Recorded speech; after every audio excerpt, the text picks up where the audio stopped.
When humanity's pride would lead us to our downfall. When the heavens themselves would forsake us. The Kyoshin alone would look up to see what was hidden, to hear what was silenced.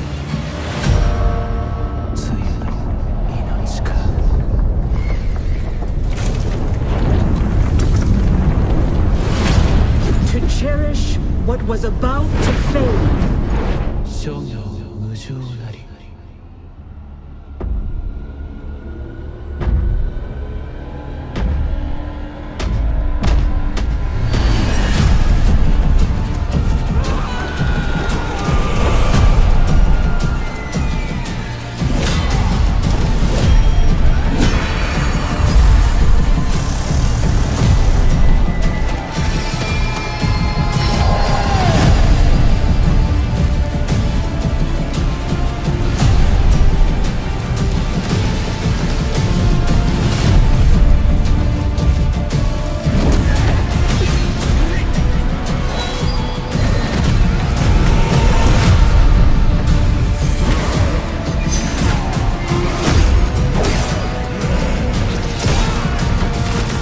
Shedding their old selves, shimmering along the haze. Embracing a new power, to be transformed and awakened. They would carve their own path in the land of fire.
the disability community, we have a saying, nothing about us without us. It's to say our rights, access, and inclusion in the world can't be met in proper or full ways without direct involvement. It's as true for gaming as it is access to a building. It's really important to us that we work with the community to improve accessibility. By not just involving, but valuing players and developers with first-hand experience of disability, we're much less likely to make mistakes in our approaches. Even if our efforts are well-intentioned, they might not really reduce a barrier or contribute to stigma. We're really thankful and proud of the community for their contributions. When I was working with Ubisoft on Watch Dogs Legion,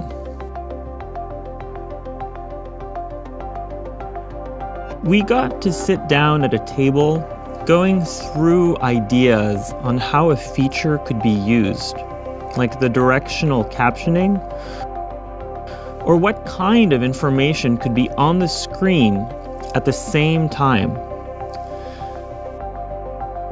Whatever could be removed. There was a lot of going back and forth to make sure there was no confusion. It was great how they were double-checking to make sure they got it right. I grew up waiting for accessibility to be something companies can talk about. Watch Dogs Legion's Play As Anyone innovation brought with it a promise of diversity and inclusion that inspired our team to make accessibility a core pillar of our design from the very beginning. The game offers a visualized sound effect system that captions hundreds of ambient world and gameplay sounds, from birds singing to footsteps to cars accelerating or crashing, each prioritized by context and spatialized with a directional indicator. The Watch Dogs Legion's team is extremely proud to have achieved this new level of accessibility, but it's only the beginning. Games that are truly accessible to everyone will require continuous innovation and effort, and I look forward to seeing today's innovations become tomorrow's standards.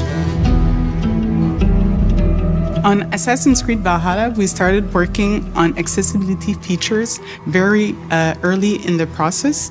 We have options for players to choose their text size, but also the text size of the subtitles. You can add a background to your HUD elements to make sure the contrast is good for you. We can adjust the icon size also depending on your gaming setup. We want to make sure you get the most out of it. Ubisoft's goal is to make games that enrich our players' lives. And key to that is making games that are inclusive and accessible to all. What we've seen is that by talking to the community and learning from each other, our teams are really inspired to innovate and find solutions, striving to challenge themselves and always improve.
So, you might often see on social media a game announcing that it's gone gold. But the question is, what does that actually mean? You may not know this already, so I'm going to tell you.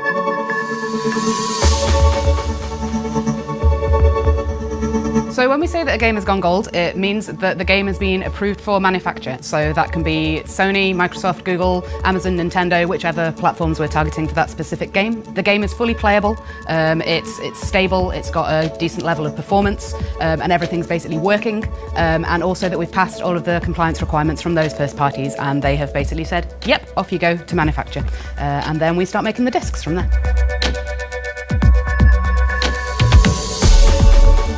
So the term going gold comes from when this was all done on physical discs. It's digital now, but when this was physical discs, the ones that were sent to the manufacturer companies with that version of the game on that has been given the thumbs up, they were gold coloured, and so we still use that term today. So when we go gold, it doesn't mean that all the work is done for the team. We usually go to manufacture about 6 to 8 weeks before launch, so there's some time there that we can use to properly polish the game and fix things like stability and little niggly issues that might impact the gameplay when we go live. One of my best memories from shipping a game is when we were working on the Division 2, and we decided quite last minute there that we wanted to make some improvements to the onboarding and tutorials right at the beginning of the game. So what that involved was me running around the office, just speaking to people, trying to see what was possible, what was safe to do, what changes we could make that were really going to improve everything. And it was great to be able to work that tiny bit of magic right at the end that was going to improve the experience for everyone. So when a game goes gold, that's quite a big milestone for the team. It means that something that they've been working on for quite a few years is almost ready to go. So remember to give them a shout out when you hear a game's gone gold. It means that we're all really excited to see you get your hands on the final product.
when I started this project, the homework I got from, from the Ubisoft team was go home and play. My name is Einar Salvik, a musician and composer from Norway. My name is Julie Fowlis and I'm a musician and a singer from Scotland. I predominantly sing in Scottish Gaelic.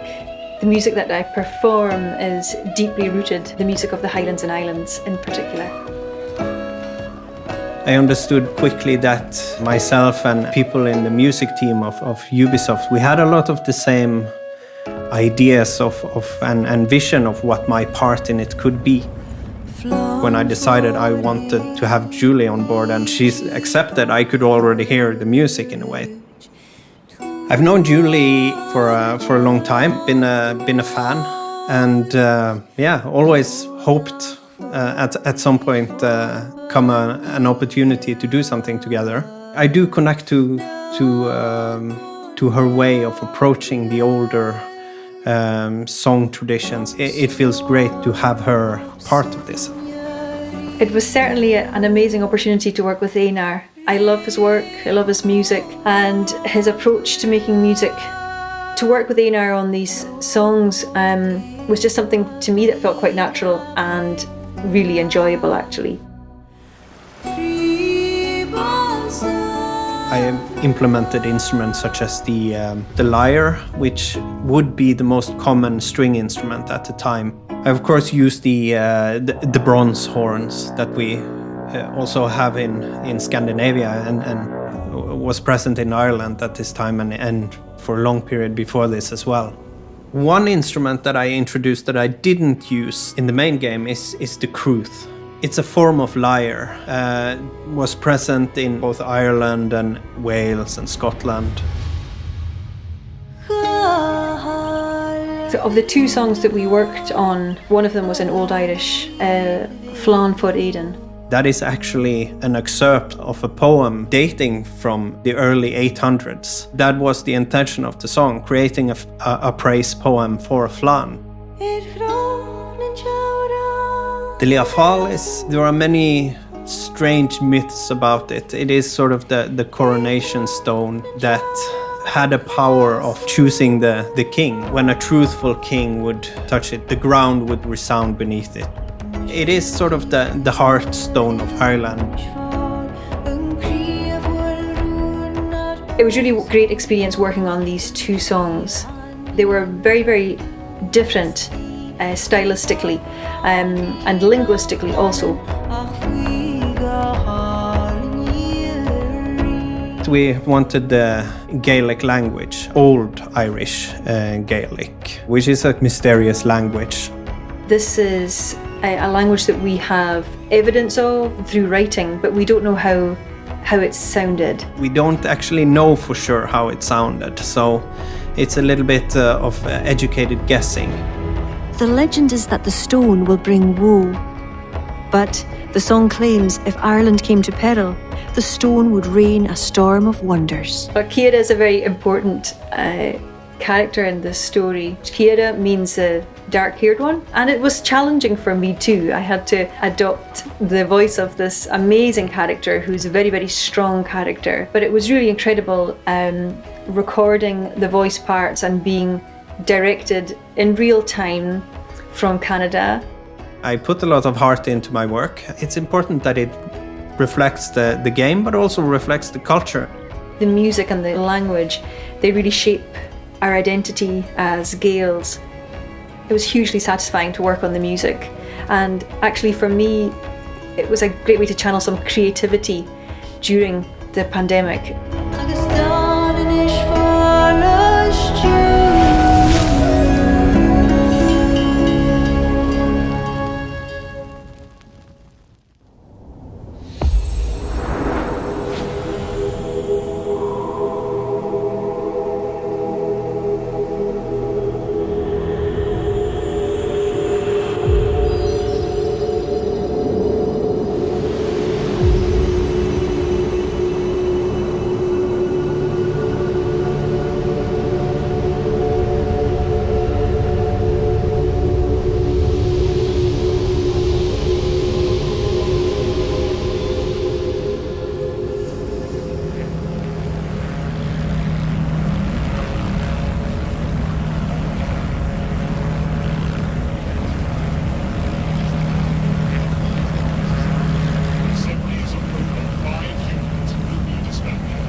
1986, Brittany, France. The Guillemot brothers catch a glimpse of the future and launch Ubisoft. No internet, no emails. Just a bunch of people and a passion for technology and games. Today, Ubisoft still has an eye on a future where 85% of the jobs that will exist in 2030 haven't even been invented yet. Since Ubisoft can't predict the future, we need people ready to forge it. Talented people who aren't afraid to create the unknown. And Amandine Lower is one of those people. This is Amandine. Coucou. She hates interviews. Sorry about that. But we'll find a way, because it's worth it. I could tell you she's a junior developer, a graduate of a video game school, but I won't, because she's not. Instead, I'll tell you the story of an unexpected career path. Well, I'm the narrator, by the way. I don't really exist, but I know Amandine and I know Ubisoft. She'll correct me if I get anything wrong. I can do that. Amandine loves arts and crafts. She draws illustrations and character art. She can crochet tiny cute animals. She studied languages at the University of Chambéry, France. She lived in New Mexico and Japan. In each new place, she started off from scratch, totally lost, barely understanding a word, and she loved it. I can't say it was always easy, but I love developing new skills to get out of tricky situations. This is Peo. He hates turning his camera on during calls. But I'll make an exception for you. But he'll make an exception for us. Peo is Amandine's first real boss. He recruited her in 2016 for an internship in communications, even if she didn't have a degree in communications. She seemed daring and resourceful. He trusted her immediately. And yes, Amandine plays video games, but lots of people at Ubisoft play games. Many don't, and that's just how Ubisoft likes it. Amandine managed Ubisoft's internal weekly newsletter. She felt this job was a perfect match for her independent spirit and her taste for new challenges. But she'll never forget Peo saying, "Push the button, Amandine. It will only be sent to 11,000 people." It's 20,000 now. Props to Maureen, she's now the one in charge of sending the email. Easy peasy. This is Colleen. She's a content communications manager. She helped Amandine build on what she learned with Peo when she hired her next. She wasn't afraid to break with convention, and I really encourage that. Because it provides a new way of doing things. Amandine started organizing conferences and writing speeches for Ubisoft speakers. She was learning something new again, and she loved it. I know it sounds weird, but she's telling the truth. I love a good challenge. But in Amandine's head, a little seed had been planted. An idea was forming. She was so close to the people making the games she loved. 2 years later, it became clear. She wanted to be a line designer. Amandine reached out to Elizabeth. She was leading teams of line designers at the time. The way she talked about the game she liked was so passionate and professional. She was even able to connect an IP to a player journey and talk about those tiny details that can sometimes make a huge difference on the quality of the game. Amandine started helping production teams design the content of their games. She's one of the bridges between the top management at HQ and the production teams in Ubisoft studios around the world. She is an interpreter, as she has always been. Yes, being a line designer is all about communication. You can always reinterpret your skills in a brand new way. Looking back, without Peo and Colleen, she would have missed a key step. That's it. Thanks, Amandine, for your inspiring story. Merci. Before I go, did you like this story? Head over to ubisoft.com to hear more just like this one and maybe even take your first step towards creating the unknown with Ubisoft. And I really encourage that.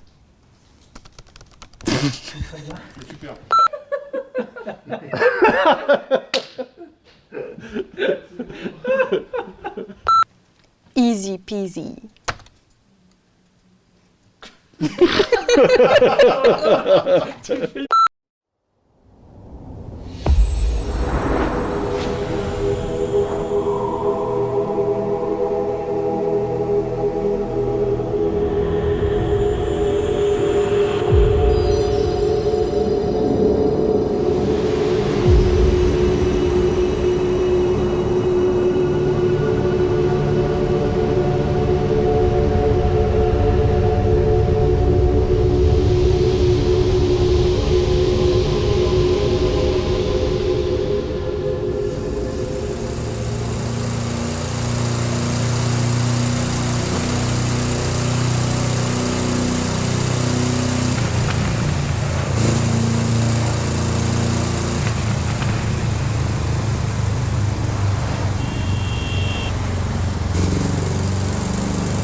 Rated E10.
Hello everyone! As you may already know, Ubisoft has been supporting indie studios for many years now. Whether it's on production, innovation, creative or even financial support, our teams have been supporting indie studios from all over the world. Today, we wanted to use Forward to highlight a selection of indie games we've had the pleasure of supporting recently. Enjoy! Hi, I'm Sandro, the co-founder of Tucana Interactive, a young independent game development studio based in Berlin, Germany, currently working on Dorfromantik. Dorfromantik is a relaxing strategy and puzzle game where you create an ever-growing idyllic landscape by placing tiles. You can immerse yourself in a beautiful, peaceful and quiet world if you need a break from everyday life. But Dorfromantik also offers a challenge for those who are looking for one. Because to beat the high score, you do not only need to plan ahead, but also place your tiles very strategically. We are the lucky winners for Ubisoft's Entrepreneurs Indie Camp in the German-speaking area, and we are excited for the upcoming acceleration program, where we participate in mentoring sessions and are able to receive marketing support, such as the Indie Game Arena booth at Gamescom. Dorfromantik is already available right now in early access and will go into full release later this year. In addition, we also already have plans for mobile and the Nintendo Switch, so there's a lot still to be discovered. Thank you for your time and to Ubisoft for this great opportunity.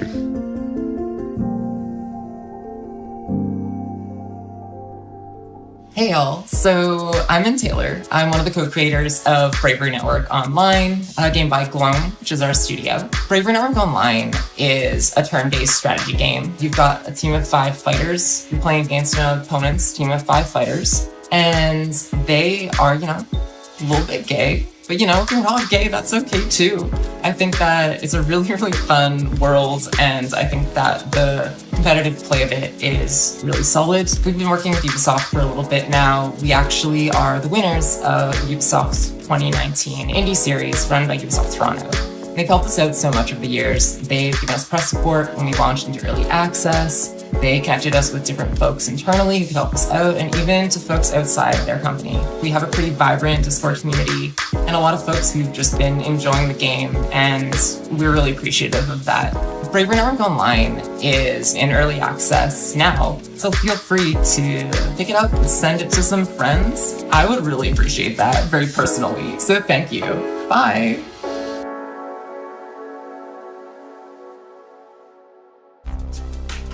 Hello everyone, I'm David Prinswell, game director on You Suck at Parking. You Suck at Parking is the world's most extreme parking game and probably the only racing game where the goal is to actually stop your car.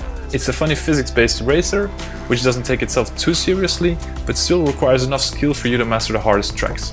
We crashed into the Ubisoft design team a while ago and we had some great discussions on You Suck at Parking. They gave us actionable advice and great feedback along the road.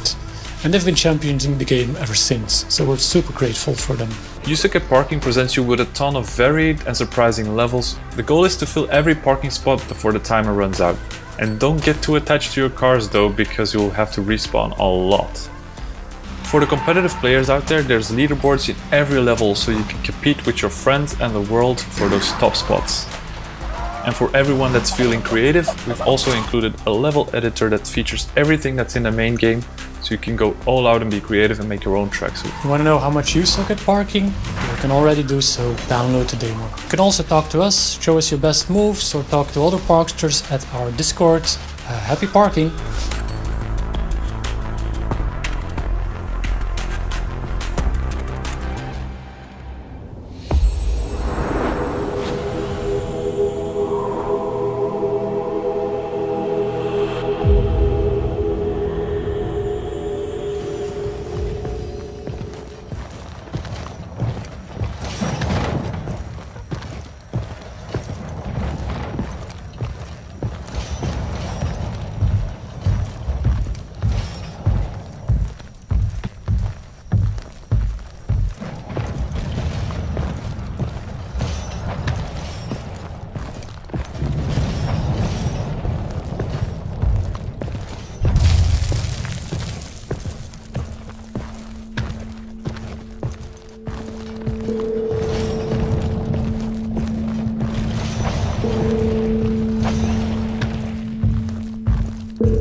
Hi everyone, I'm Olivier Guédon, producer here at Ubisoft Ivory Tower.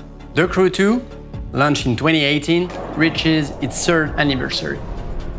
It's been a very intense year, with multiple content deployment.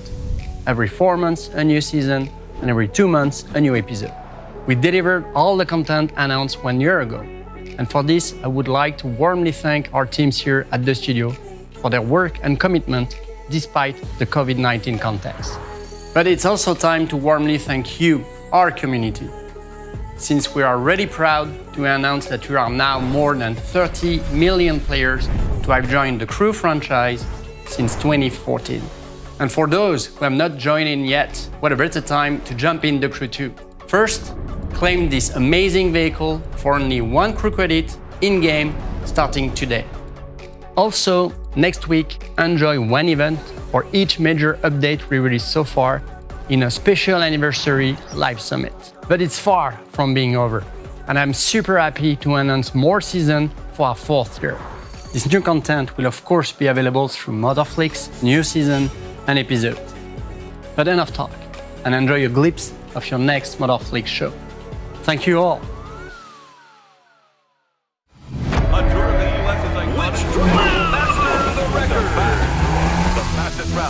against the clock.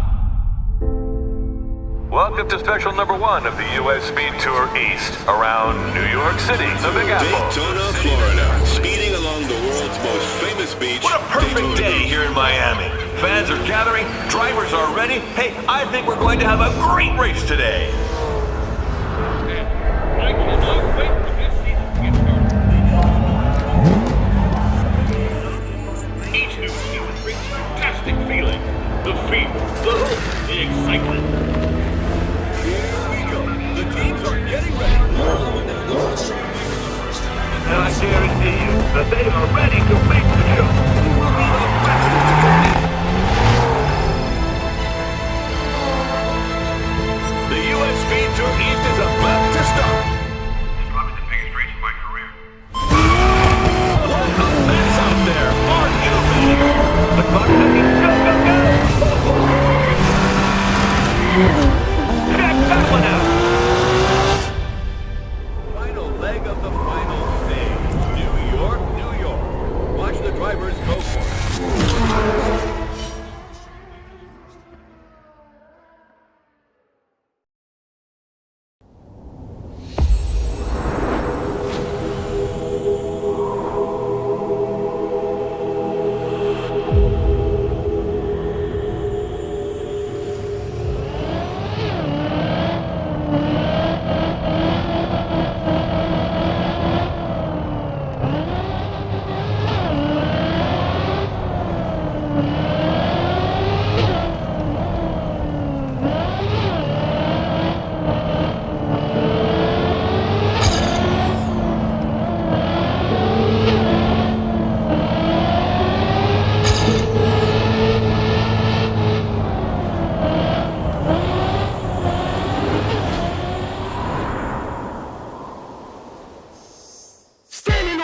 Got the whole place rocking. It's popping, no stopping. Standing on the stage, got the whole place watching. Vacation, hotel hopping. I'm a big deal. I'm a big deal. I'm a big deal. I'm a big deal. Standing on the stage, got the whole place rocking. I'm a big deal. I'm a big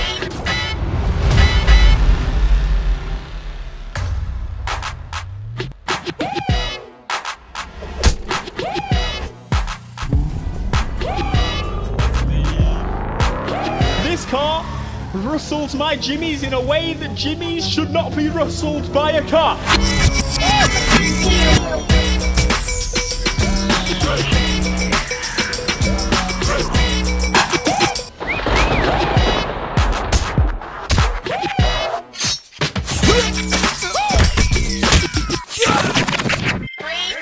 Worldwide on the scene, I'm a big deal.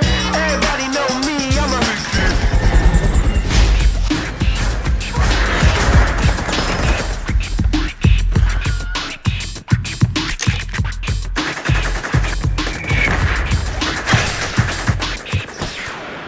Do that there, how you do it, do it, do it, do it, do that there, how you do it, do it, do it, do it, do that there, how you do it, do it, do it, come on, come on, woo, woo.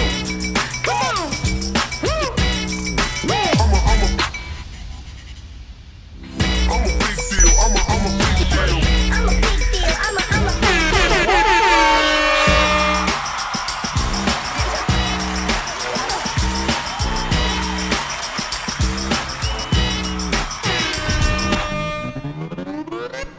a big deal, I'm a big deal.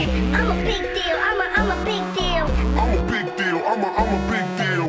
I'm a big deal, I'm a big deal. I'm a big deal, I'm a big deal.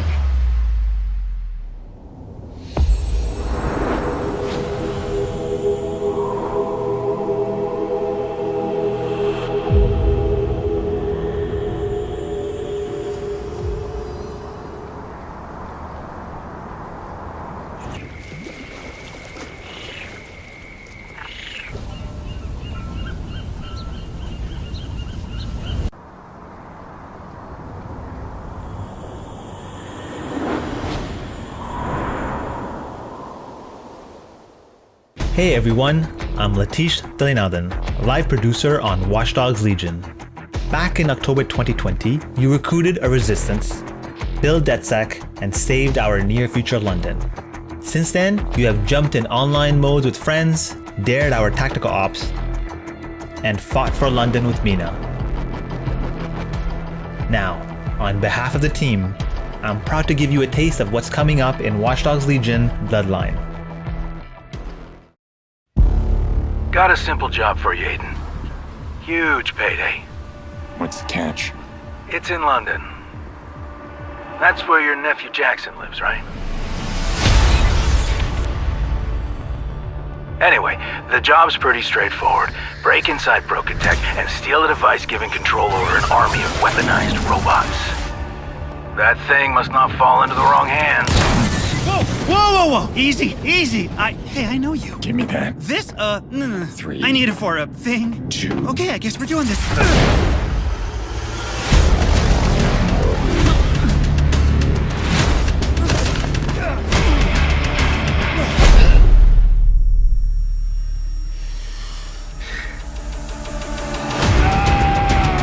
All I need is that little device stolen by your partner. The one in the stupid mask? I can find him. I just don't think I can trust you without some insurance.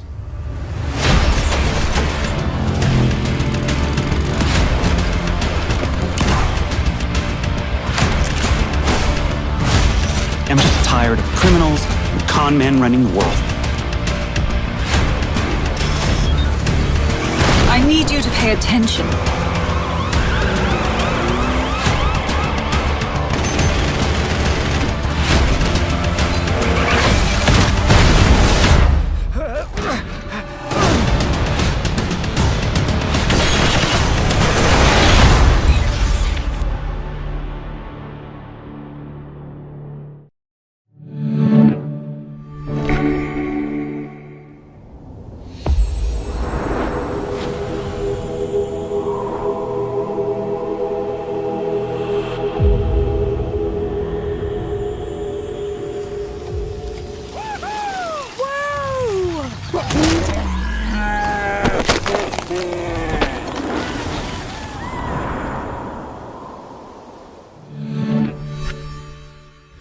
How do I tame the deer? How do I tame the deer?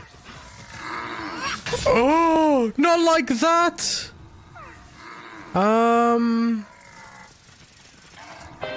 My bad? Now I feel bad.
everyone, and welcome to Ubisoft Forward. I'm Neelam. And I'm Yusuf. We're so thrilled to be back hosting Ubisoft Forward. Over the next hour, we'll be your guides to all the latest news and exciting announcements coming from Ubisoft. We've got so much in store for you today, including deeper looks at Far Cry 6, Riders Republic, and Rainbow Six, plus a few other surprises you'll find out about soon enough. Neelam, I'm excited. We're filming this together. We got this gorgeous set. E3 is back. But I know why y'all are here. You want to see games, so let's get right into it. The Rainbow Six operators are facing off against an evolving and deadly threat. You'll no doubt have noticed that the alien parasite has spread to new areas. It's time to suit up and step into the containment zone. Here's a deeper look at Rainbow Six Extraction.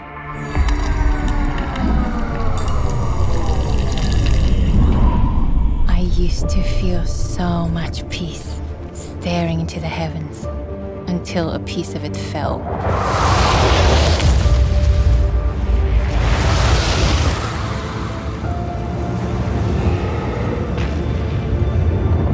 And the nightmare began.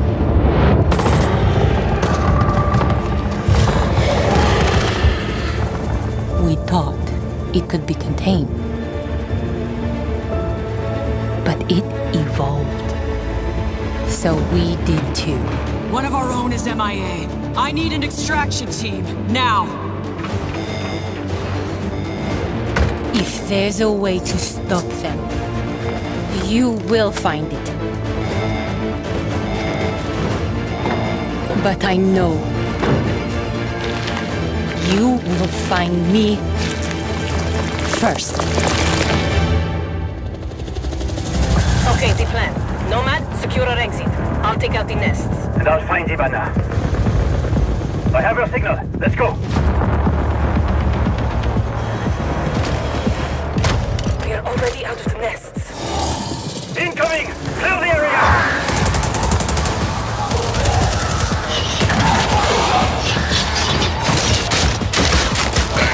Stand back!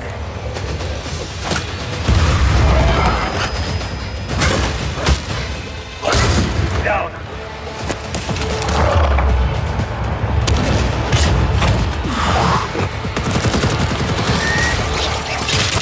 Clear. Let's move out.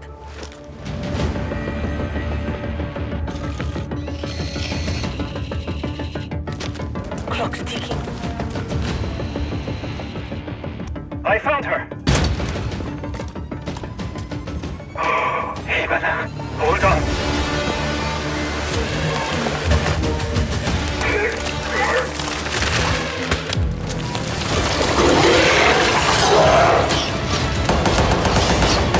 I've got company! Coming through! Countermeasures!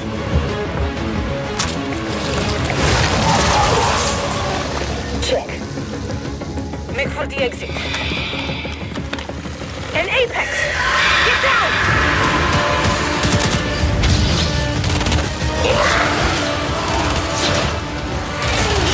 Ella, look out!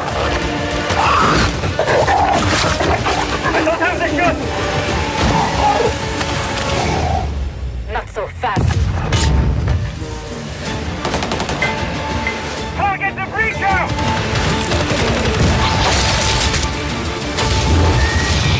Now's our chance! Nomad, blow the door. Cover me.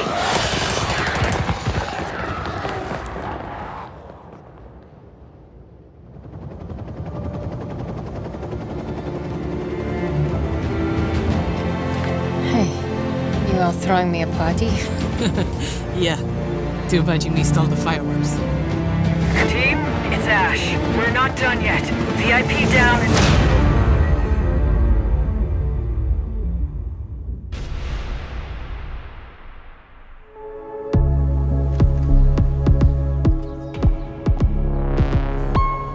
Now, I know you must have a ton of questions after seeing that trailer, and we have answers as well as a full gameplay walkthrough coming up, so hang tight.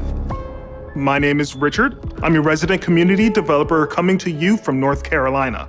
We're thrilled to be back to give you an introduction to Rainbow Six Extraction. With me today in Montreal, I have Bruno Lalonde, our lead technical director, and Alicia Fortier, game designer, to help walk us through. Alicia, what can we tell our players about Extraction? Extraction is a 1 to 3 player co-op experience. You might think you know what you're getting into since there's going to be some of your favorite Rainbow Six operators, but it's going to be completely different because this time you're not fighting against each other. You're coming together to face an unprecedented, evolving alien threat. Some of the operators' abilities, gadgets, and tech should feel familiar to Siege players, but this time, as you progress through the game, you'll unlock new ability upgrades and a whole new arsenal specifically designed to take on this new threat. So the operators we just saw in that trailer are very familiar, but what happened to Hibana? She got captured. In Extraction, you're always putting it all on the line. If you or a teammate falls during an incursion, you're gonna go missing in action. You can't play MIA operators until they're safely recovered. You and your squad are gonna have to come back together to get back in there and get them out. Every time you go in the containment zone, you risk losing all your progress and upgrades. So stay on your toes and weigh every move you make. Balancing that risk and reward scenario is going to be tough. Bruno, can you tell us a little bit more about the alien threat? What is it? Who are they? And where do they come from? What we know is the Archeans are an evolved form of the parasite that was first detected a few years ago during the Outbreak event in New Mexico. But a lot have changed since. The parasite has spread to 3 new regions, emerging in several containment zones within New York, San Francisco, and Alaska. This is what we know so far. Within the containment zones, the alien ecosystem is in a continual evolution, as incubation nests and their sprawling tissue spawn procedurally, taking over different areas of the map and reaction to the player presence. The parasite is always spreading, always evolving, but it didn't look too happy about the operators disturbing their new home. What are we facing off against? Well, the black goo-like sprawl is probably the first thing you will take on. It spreads to the map once your presence is detected, slowing progress and helping the Archeans. Some of the other threats you may have seen in the trailer are the long-range spiker, the explosive breacher, the shape-shifting tormentors, and the apex. There's a lot more species of Archeans and mutations that have been observed. More to come on that very soon. Thank you both so much for joining me. I'm really excited to dig into more of the details. We still have crossplay to talk about. Yes, that's right. Extraction will bring everyone together regardless of the platform.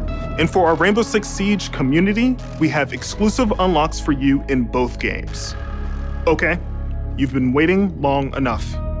Let's take an exclusive first look at some gameplay footage. Here is Rainbow Six Extraction.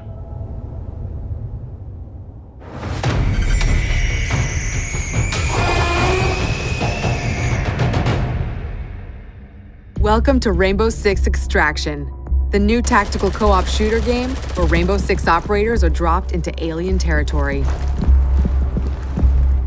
In today's walkthrough, we're on a mission to investigate anomalies identified at the Orpheus Research Center in Alaska. HQ will provide additional instructions.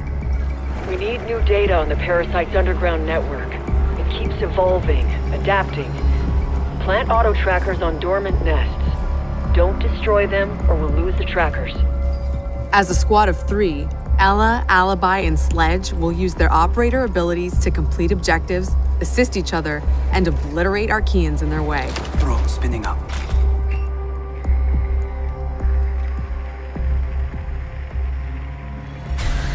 That's a grunt. Easy for a nest to incubate and bring to life, not so easy to eliminate in large numbers.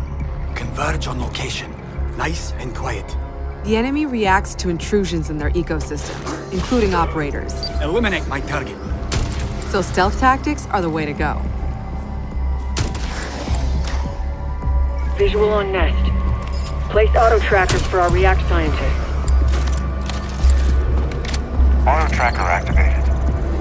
Visual hostile. Auto tracker activated.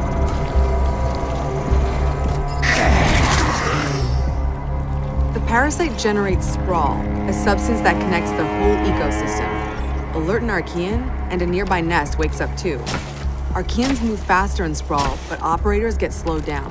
Take my guy out. The squad can use their React Light to see bioluminescent properties on Archeans and in the environment. The contrast helps to better identify targets.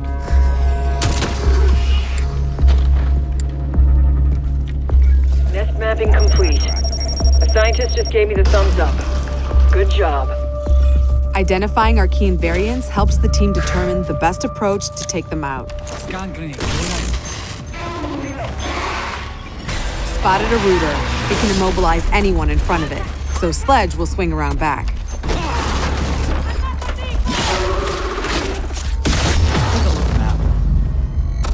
Get out of there before the swarm appears. Don't push your luck.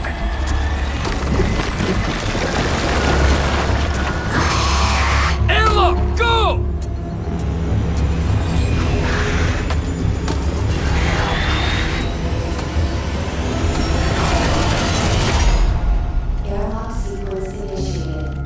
That was close. Here, the team can regroup and resupply. Airlock doors will open onto the next subzone, which will be tougher than the first. We need tissue samples from those Archies, and we need them gone. Use your React blade.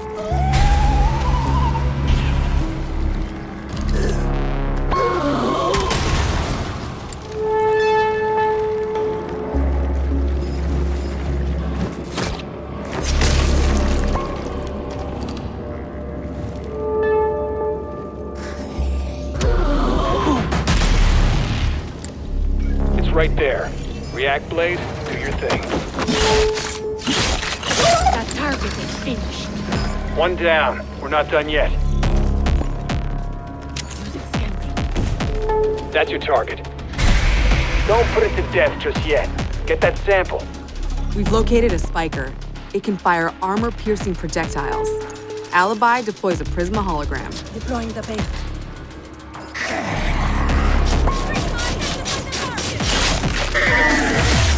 End of the line. The squad can use React tech to go further in incursions. The more intel they collect, the more tech they'll have at their disposal to fight off this threat. It's all about teamwork to outsmart the enemy. Barricade that spot. Reinforcing the wall. Creating a choke point is a good idea to increase the arc mine's efficiency. Eyes on hostile! Arc mine is set.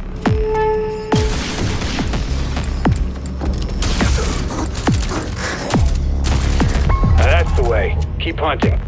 That's the React threat sensor. Smasher incoming.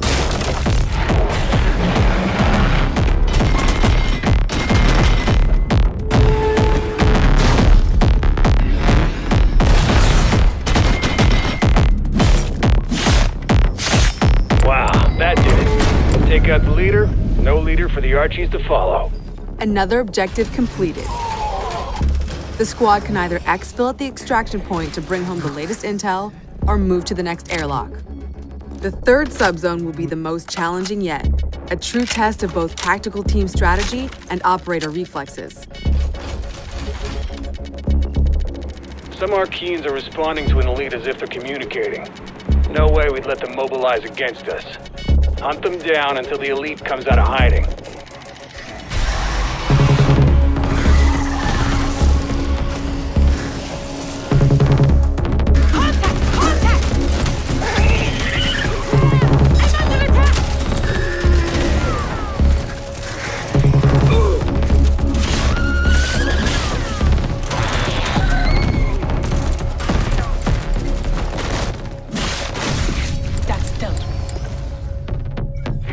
Show up any second. Enemy located! Eliminate my target! I'm compromised! Eyes on hostile! Operator down! Reloading! We have an operator in stasis. An operator is now MIA. I don't know if you can hear this, but we're mounting a rescue. Hang tight.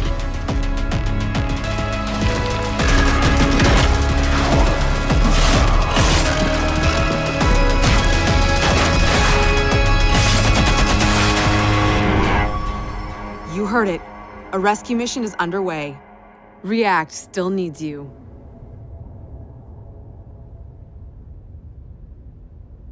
Operators, it's time to unite and stand together against this emerging threat. Squad up with friends in co-op or step into the containment alone. Stay tuned for more Rainbow Six Extraction intel coming very soon. If you think fighting aliens is tough, try learning guitar. Well, that was a segue. 10 years ago, Rocksmith redefined music learning by introducing the first console game that taught millions how to play guitar. Whether you're already an expert or just starting out, Rocksmith has an approach that's for everyone. A fun and interactive way to learn guitar, playing your favorite songs. And in the decade since its release, our community and its impact have only amplified. This year, let's turn it up to 11 and see what's next for Rocksmith.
I'm Arthur Von Nagel, producer at Ubisoft San Francisco, and Rocksmith has truly been a dream project for me. As a lifelong gamer and a touring musician, Rocksmith is what I wish I had when I started learning music. And that's why I'm thrilled to share the next evolution of music learning, Rocksmith Plus, a new interactive music learning subscription service available this year. Learn how to play guitar and bass by playing along to master recordings of your favorite songs. Connect your instrument to your PC, console, or mobile device and get real-time feedback as you play. Connecting with Rocksmith Plus will be easier than ever now that you can use your phone as a microphone. Download the app, log in, sync to Rocksmith Plus, set it down, and play along. Now, acoustic players and electric players with amps can use Rocksmith Plus with no extra gear needed. It's a game changer. And we're excited to reveal Rocksmith Plus will have a huge amount of songs at launch. All songs in the library will have chord charts that'll be perfect for rhythm players who want to learn the foundation of a song to hum and strum along to. We'll still have the note-for-note, authentic arrangements for players that want to play songs exactly how the artists originally played them. And each week, we'll release a steady stream of new authentic arrangements to keep growing that portion of the library. We're also introducing the Rocksmith Workshop, a new tool that lets users create and add their own arrangements for songs we've licensed. Your subscription will give you access to all those songs, more content than ever before, including genres beyond rock, We'll have pop, hip-hop, country, Latin, R&B, all sorts of metal subgenres. We'll have music from all over the world, from big stars to indie darlings. It's the most diverse song library ever seen in music learning software. Rocksmith Plus will still have our proven practice features like adaptive difficulty and riff repeater, which let you practice and learn at your own pace, or slow down and repeat tricky parts until you master them. We've improved those features in Rocksmith Plus and are introducing new ones. Beginner and intermediate players will benefit from more personalized learning, thanks to an enhanced recommendation system and more robust progress tracking. Players won't just see their growth on a single song. They can now monitor their progress technique by technique across the board, and overall offer a better sense of how you're improving over time. Advanced players will be happy to know we're introducing a new Rocksmith tablature view. That way you could take advantage of Rocksmith Plus's song library and practice tools in a format that's familiar and one that will hone your tab reading skills. We're excited to announce that you can register for a chance to participate in our closed beta right after the show. Visit our website at rocksmith.com to get an early look at Rocksmith Plus and help us test and create the future of music learning. Thank you so much to the amazing fans who have enjoyed and supported Rocksmith over the past 10 years. Let's jam together with Rocksmith Plus for another 10.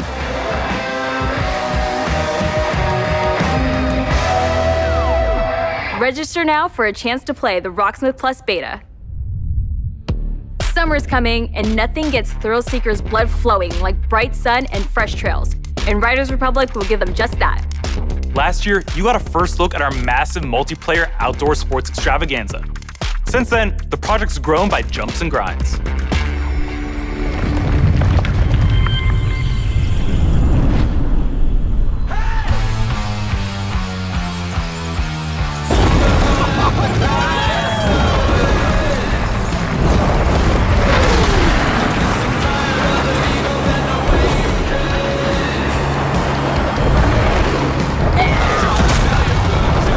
Greetings, thrill seekers. This is the Riders Ridge, the Republic's stomping ground.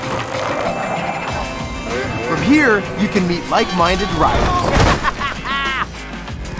manage your career, learn to nail those wild moves, stay stylish, share your creations with the Republic, stay on top of the latest news, and take up some ferocious multiplayer action like Free-for-All or Tricks Battle, our 6 vs 6 team competition.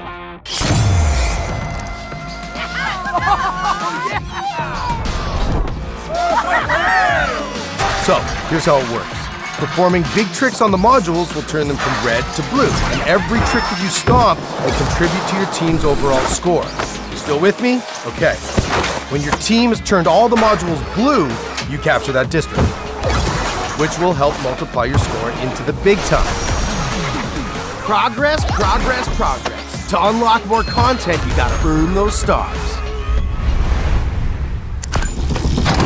So, if you want to be the boss of your own career, the world's most famous competitions are waiting for you.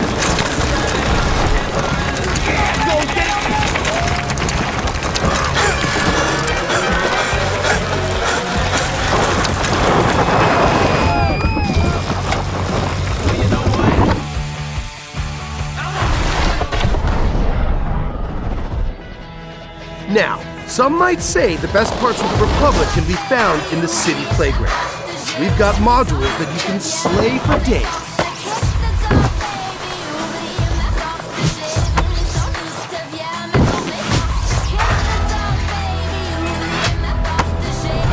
Maybe you're all about living on the edge.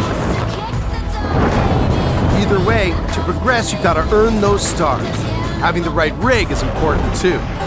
And we've all got our preferences.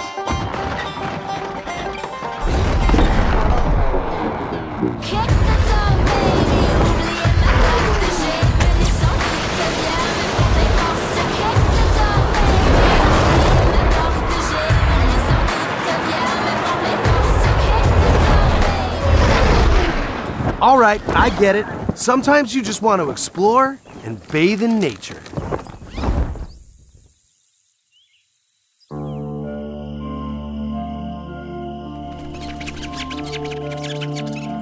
That's right. Everything you do counts. Getting those stars means more rad to be had, and the Republic will abide. There's always something awesome to do as you reach new milestones and unlock more challenges. Ha ha ha! It's the Red Bull Joyride, people. It's infamous. It's spectacular. It's the biggest stage in slopestyle mountain biking. And guess what? You can play it versus your friends. There is so much more. More stunts. More sports. More events. Just more, okay? And a natural outdoor playground for you and your friends to enjoy, any way that you want. When we say fun with everyone, we mean it. Look at all these riders. Does this speak to you? Then don't miss out on mass races. Woo!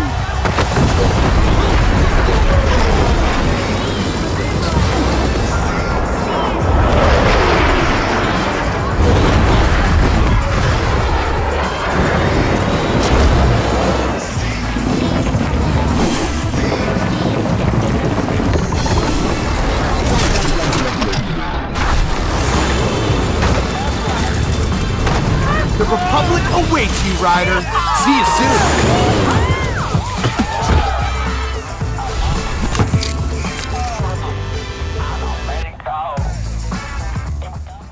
Don't keep the mountains waiting.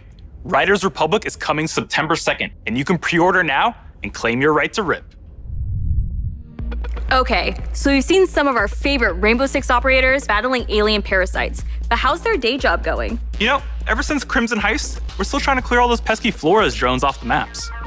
Year 6 is off to a blazing start, with Siege passing 200,000 concurrent players a few weeks ago. If you haven't joined in yet, 2021 is the perfect time to drop in.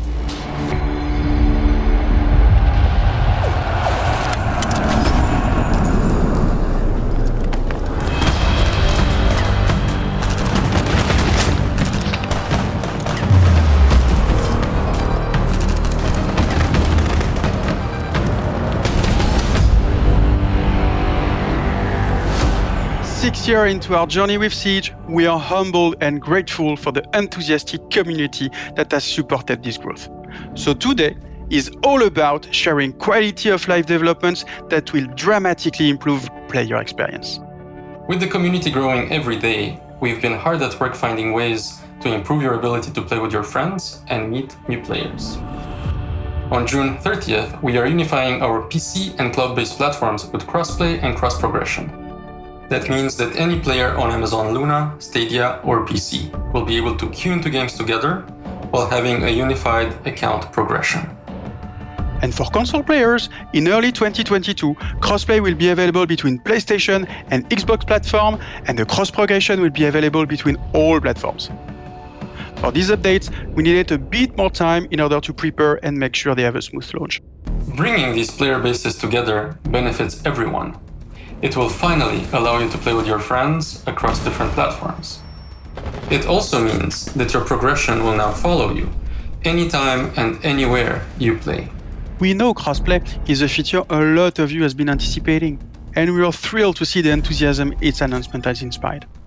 From your amazing fan art to the awesome cosplays, the Rainbow Six community is the lifeblood that keeps this game moving forward. We cannot thank you enough for your support.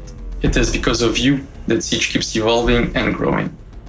To wrap up, here's a brand new animated trailer starring Thunderbird, the new Defender joining Team Rainbow. Check this out.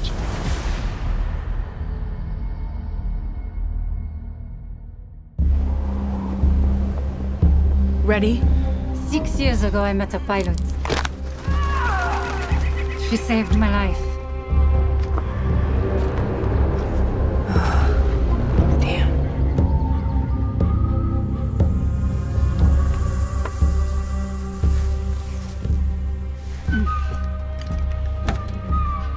That symbol, what does it mean? This jacket was my father's. Dagu Wankan, Wichachpi. The creator's star has many meanings. Love, wisdom, bravery. Suits you. Listen, I need to get this bird in the air. You try to get some rest. You're the boss.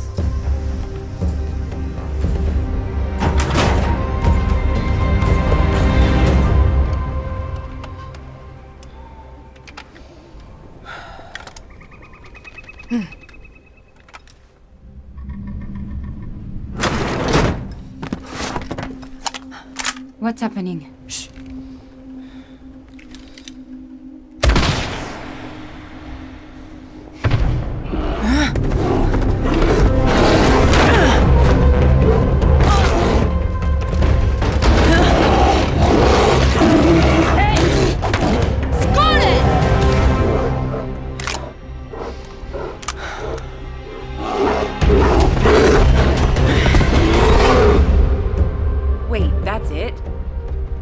Next. Why don't you ask her yourself?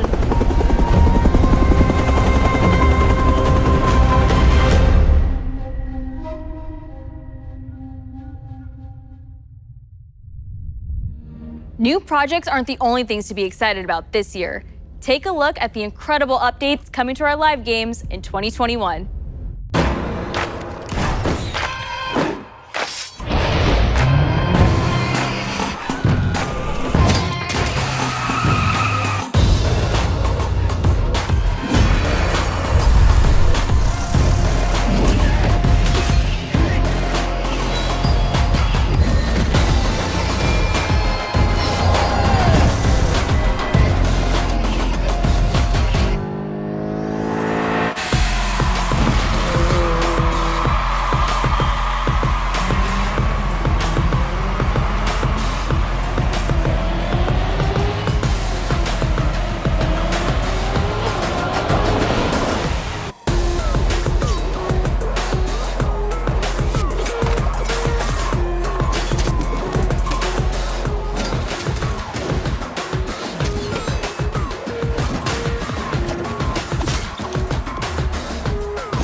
From the release of the Ghost experience to the latest teammate update, Ghost Recon Breakpoint keeps evolving thanks to your feedback.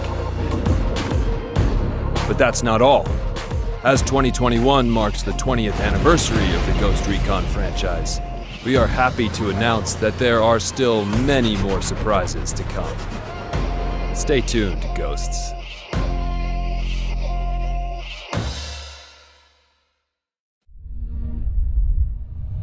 Just Dance has always been about connecting with friends and family. When you're in good company, there are no bad dancers. So move the coffee table, alert the local homeowners association, and let's get loud.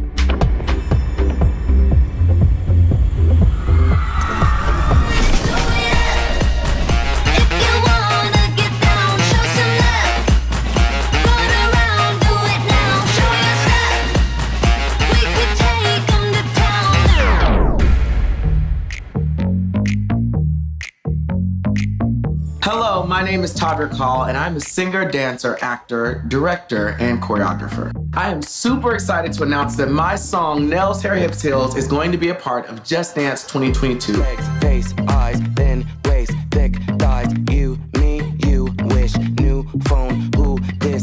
But that's not all. Oh no, for the first time ever, the Just Dance team and I are collaborating to give you an exclusive version of my song for Just Dance 2022. Girl, I don't dance, I work.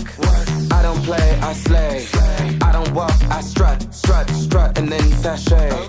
To me, Just Dance allows people to express themselves through dance and to celebrate who they are and their individuality in such a fun way. Just Dance has transformed millions of lives, and I hope that this song brings you all so much joy, whether you're dancing alone or with a group, to work out, or just to have fun. It's going to be a great time, and I can assure you, you will not just play, you will absolutely slay. The new lyrics were handcrafted specifically for Just Dance, and let me tell you something, they're full of sass because, you know, they were written by yours truly, but I guarantee they are going to give people so much confidence. That's the reason why I wrote Nails, Hair, Hips, Heels, and now it's been Just Danceified.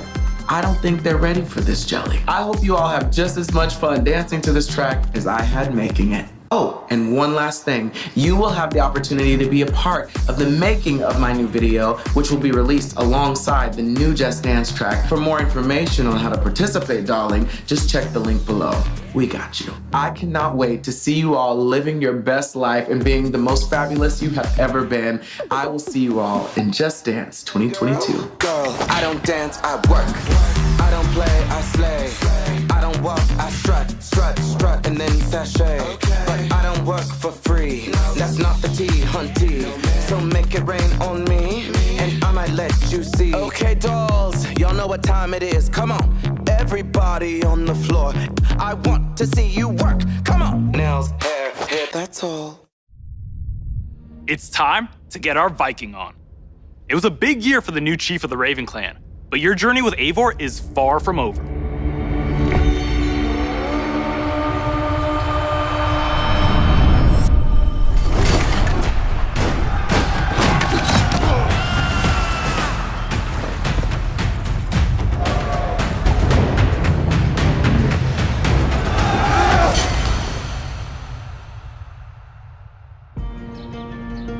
In November 2020, we released Assassin's Creed Valhalla.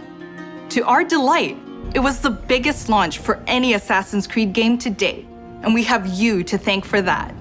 Becoming Eivor, a Viking leader going on a quest to fight for a new home, is an adventure that resonated closely with many of you. I certainly had fun exploring England with Eivor and stumbling across unique world events that left me with memorable side stories. Thank you, Eivor. We're amazed to see how you dedicated yourselves to the Viking lifestyle. You've led more than 300 million raids in total, and built more than 100 million buildings in your settlements. Congrats. Eivor still has a long journey ahead, and we've been continuing to offer free updates for all players to enjoy post-launch. These updates include time-limited festivals, new quests, and even whole new game modes, such as the River Raids update and the Mastery Challenge. We add in community-requested tweaks and features too.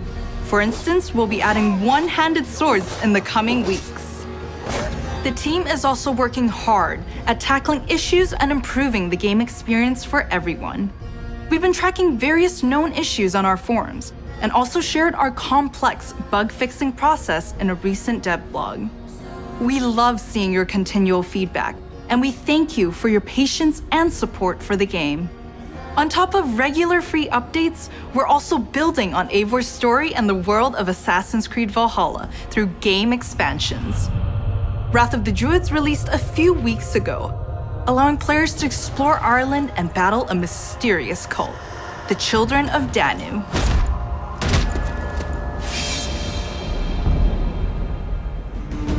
In our second upcoming expansion, you'll get to relive the Siege of Paris. This is the most ambitious battle in Viking history, taking place in war-torn Francia.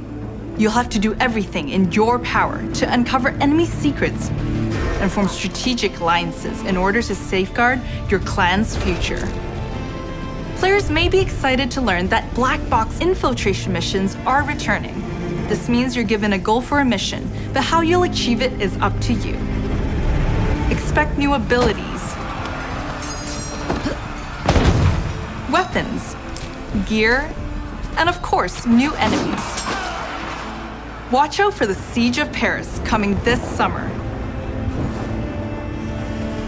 Assassin's Creed has long focused on the exploration of history, and we are happy to announce that the new Discovery Tour will be released this fall. It will be free to all who own Assassin's Creed Valhalla. Explore the world and take a deeper dive into the history of the Viking Age.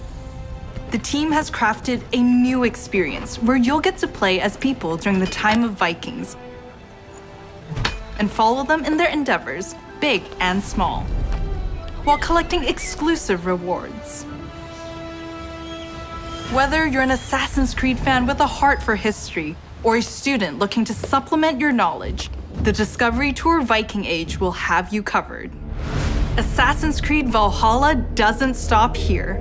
For the first time on an Assassin's Creed title, we'll be supporting the game well into its second year. While this year will be a very active year for the game, we're already working on more expansions for next year. Something tells me that Eivor is not done with Odin yet.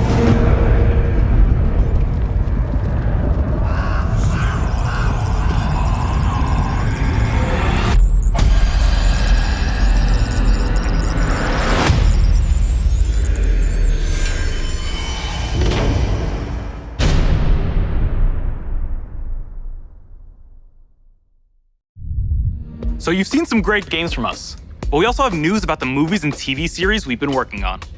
Our Ubisoft Film and Television team has some exclusive content to share. Up first is Mythic Quest, the workplace comedy set in a game development studio that's streaming on Apple TV+. If you haven't watched the second season yet, here's a look at what you've been missing before the upcoming season finale. Why do you have goosebumps? This is an involuntary reaction to Being inspired? I was emotionally manipulated. What's the difference? That's it. Except make it about me and not the world. I feel really seen and heard. I don't want to see you or hear you. She played us to get what she wanted. She inspired us. She emotionally manipulated us. What's the difference? Up next is an exclusive look at a new trailer for our feature-length movie, Werewolves Within. It's a whodunit with teeth that'll be coming to theaters June 25th and on demand July 2nd. Hello, everyone. I am Josh Rubin, the director of Werewolves Within. And I'm Sam Richardson, the star of Werewolves Within. Werewolves Within was based off a Ubisoft game, and we're so excited to bring you an exclusive look just for you. Check it out. Dr. Ellis? I told you, she's probably tanked. Touch this door again, I'll shoot. Again. Dr. Ellis? Hey, damn lost, please. We need answers. It didn't disappear. What did you say? Shh. What? It's not Emerson Flint. It's one of you. What the hell is that supposed to mean? Okay, well, what did her eyeball say? Look, we don't understand. Could you just please come out? I'm afraid I can't do that, Ranger Wheeler. You could be one of them. What is it? One of what?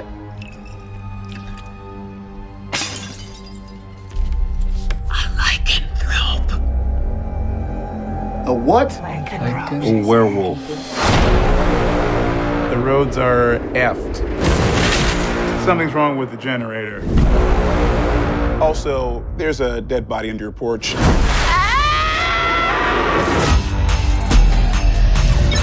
Yes! I'm gonna go get a croissant. Out of curiosity, who is packing? We having a good old-fashioned sleepover. With guns, though. With guns, yes. Everybody's going, how the heck?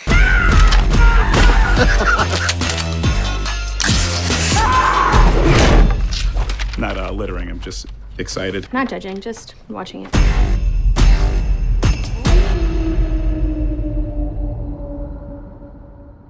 Follow Mythic Quest on Apple TV+, and be sure to catch Werewolves Within this summer, in theaters or on your on-demand platforms.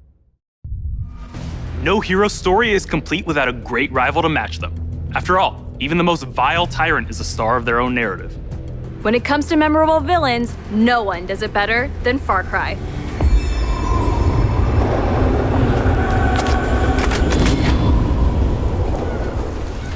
Please, we have to get on that boat. Abuela, what the hell I'm gonna do with baseball cards? Do you have any idea what these are worth? Let us through. Quiet. Marco, always making new friends. Danny, you're late. Where's Alejo? He gave up his ticket. For his family.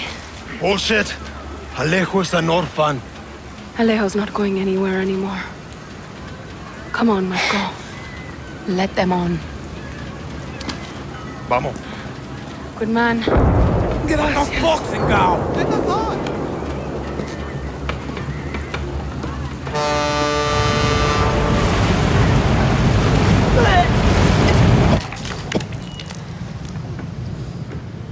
Gracias. Don't worry about it, chamaco. Here. It's all I've got. This isn't right, Danny. We should be fighting, not running to the Yankees. Alejo gave you a fucking gift, Lira. We survive. Same as the orphanage, same as the academy. What's that? Please, no, this is a fishing boat. Dios mío, no!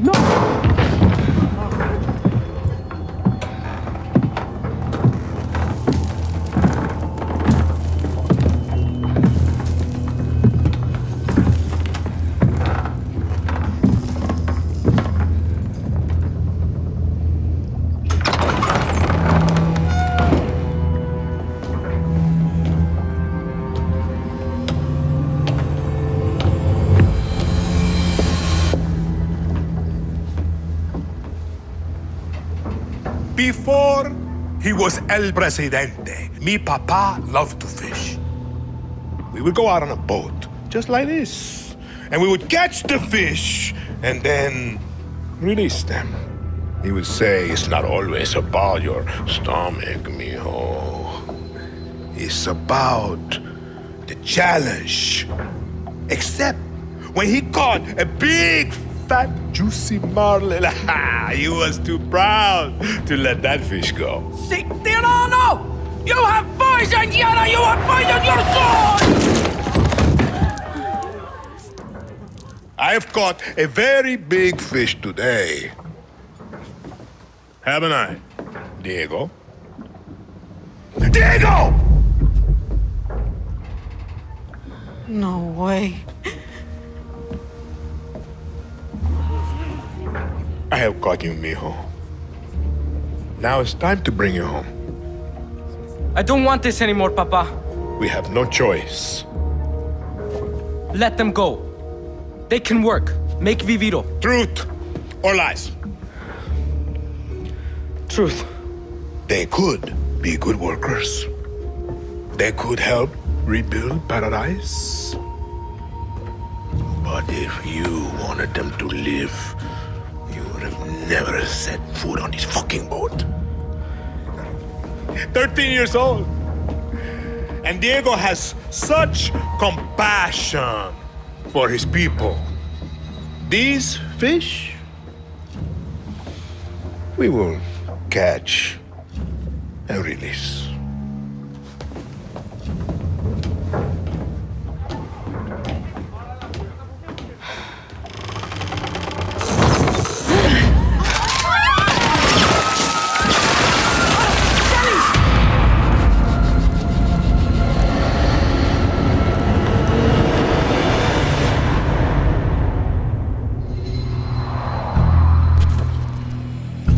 You've just seen another disturbing lesson from Anton Castillo, passed down to his son Diego as he grooms him to become the future ruler of Yara.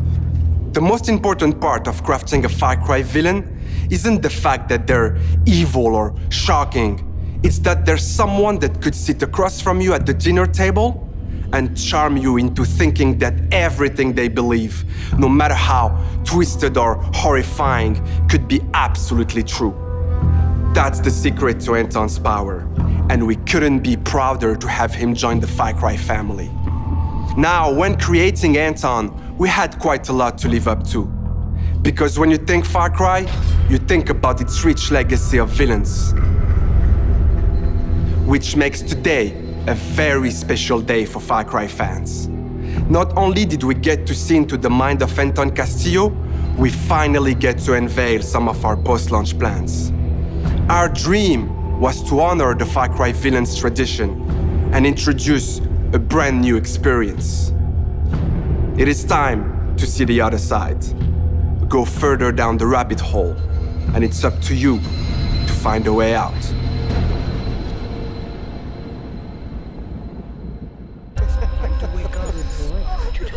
What is going on? Who's watching who? My, what a happy family. RJ, tell your mother and sister to... You are alive. That is all that matters. What the fuck? Peekaboo, motherfucker. Where the fuck am I? I too am a king who isn't afraid to slaughter to get what he wants. On my way! Is this a test? A dream? An opportunity? Then I will not waste it.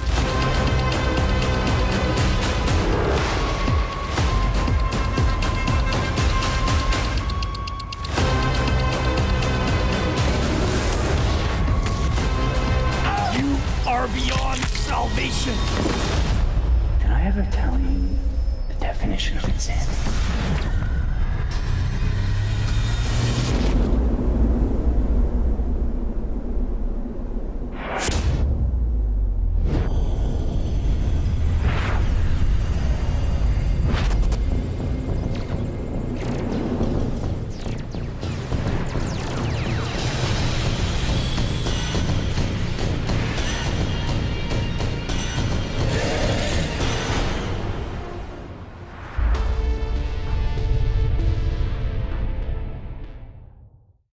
We're so excited for you all to check out this next game. Oof, Neelam, I can't wait to get my hands on this one.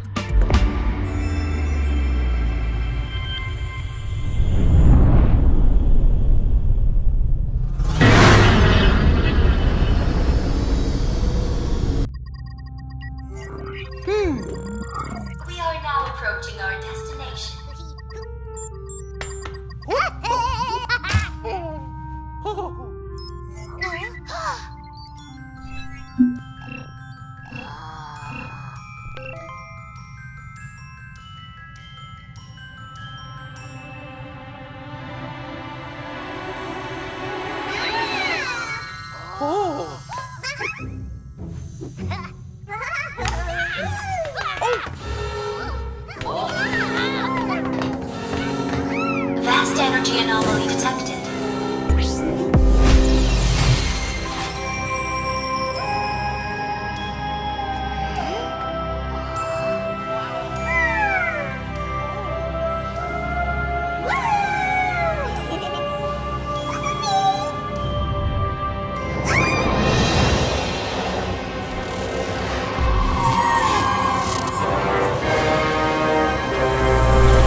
The whole team is super proud of this new game, and I can't wait for you to experience it.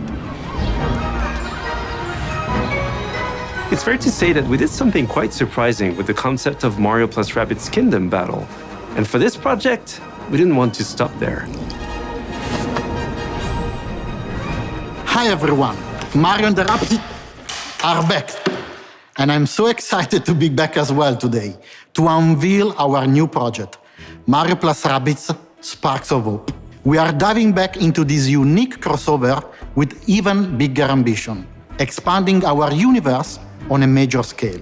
This time it's not just the Mushroom Kingdom, there is an entire galaxy to save. To do so, you will lead a brave yet reckless team of unique heroes, including some fresh faces like Rabbids Rosalina and other surprises. On their quest to repel evil across the galaxy, their spaceship will bring them from planet to planet. They will be facing a powerful villain, Cursor, an enemy unlike anything our heroes encountered before. But they won't be alone. By their side, they will have their new allies, the Sparks. These surprising creatures, born from the merge of Rabbids and Lumas, will lend their wild powers to our heroes. Their natures and origin are at the core of our story. But let's keep some surprises for later.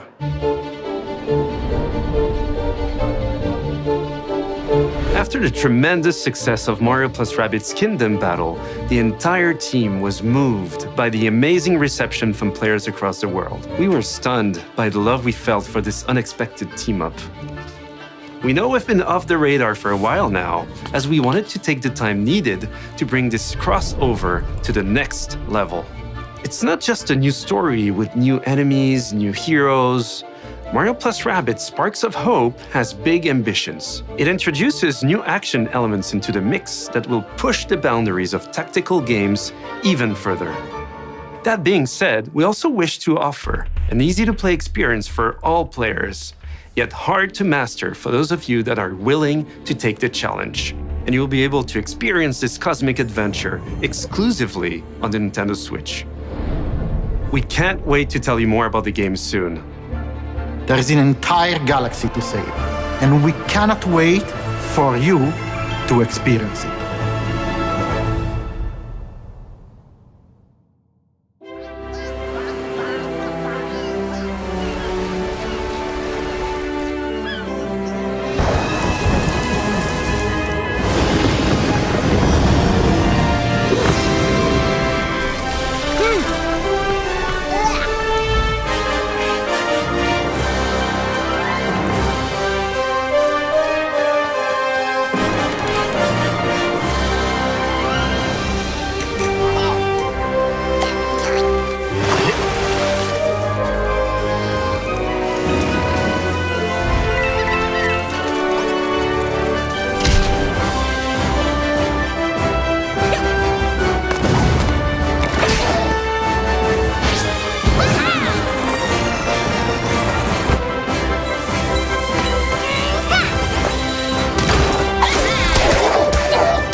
So we're not done yet.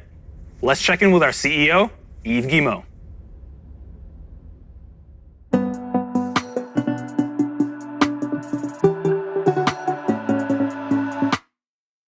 Hi everyone. As you have seen, we have a fantastic and diverse lineup of games coming soon. And this is just the beginning. Thanks to all the teams at Ubisoft for what they achieved. and for always striving to deliver the best possible game experiences. I'm humbled by their resilience, energy, and collaboration, especially during what has been a challenging year. I'm also proud of our industry's ability to bring together millions of players from around the world to share memorable experiences and moments of joy. This is one of the real powers of video games, and it is what motivates everyone at Ubisoft to do our best. Finally, my sincere thanks to you, the players. We appreciate the trust you place in us. Your involvement in our games communities keeps them growing and vibrant. We want to create original, enriching, long-lasting game worlds.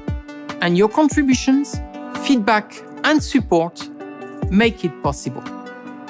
We also are proud that some of the biggest names in entertainment trust our creative teams to develop games within their universes. For example, you just saw Mario plus Rabbids Sparks of Hope, developed in collaboration with Nintendo, where everyone's favorite Mario and Rabbids characters return for an all-new adventure. And speaking of great partnerships, there is one more exciting thing we would like to show you today. It is a glimpse of the amazing journey that awaits you in one of the most beautiful but dangerous places of all, brought to life by the latest version of our Snowdrop engine. I'm excited to share this first look with you now. Enjoy!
understand now.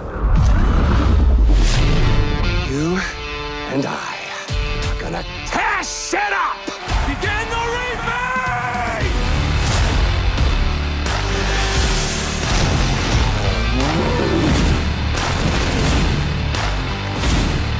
That is crazy.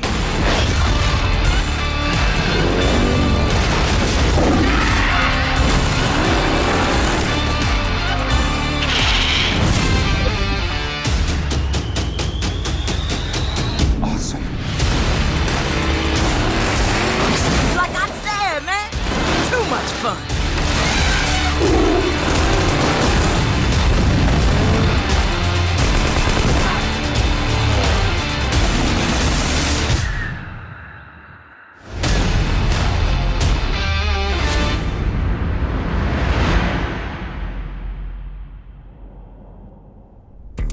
Thanks to Eve and all of the devs that joined us to share what's new with Ubisoft. Today, we battled some Archeans in Rainbow Six Extraction, learned some new songs in Rocksmith, got an adrenaline rush from Riders Republic, lit up the dance floor in Just Dance 2022, visited new shores in Assassin's Creed Valhalla, witnessed a chilling confrontation in Far Cry 6, and teamed up with our favorite man in overalls in Mario plus Rabbids. Don't go anywhere, there's still more to come in the post-show. Bye, y'all.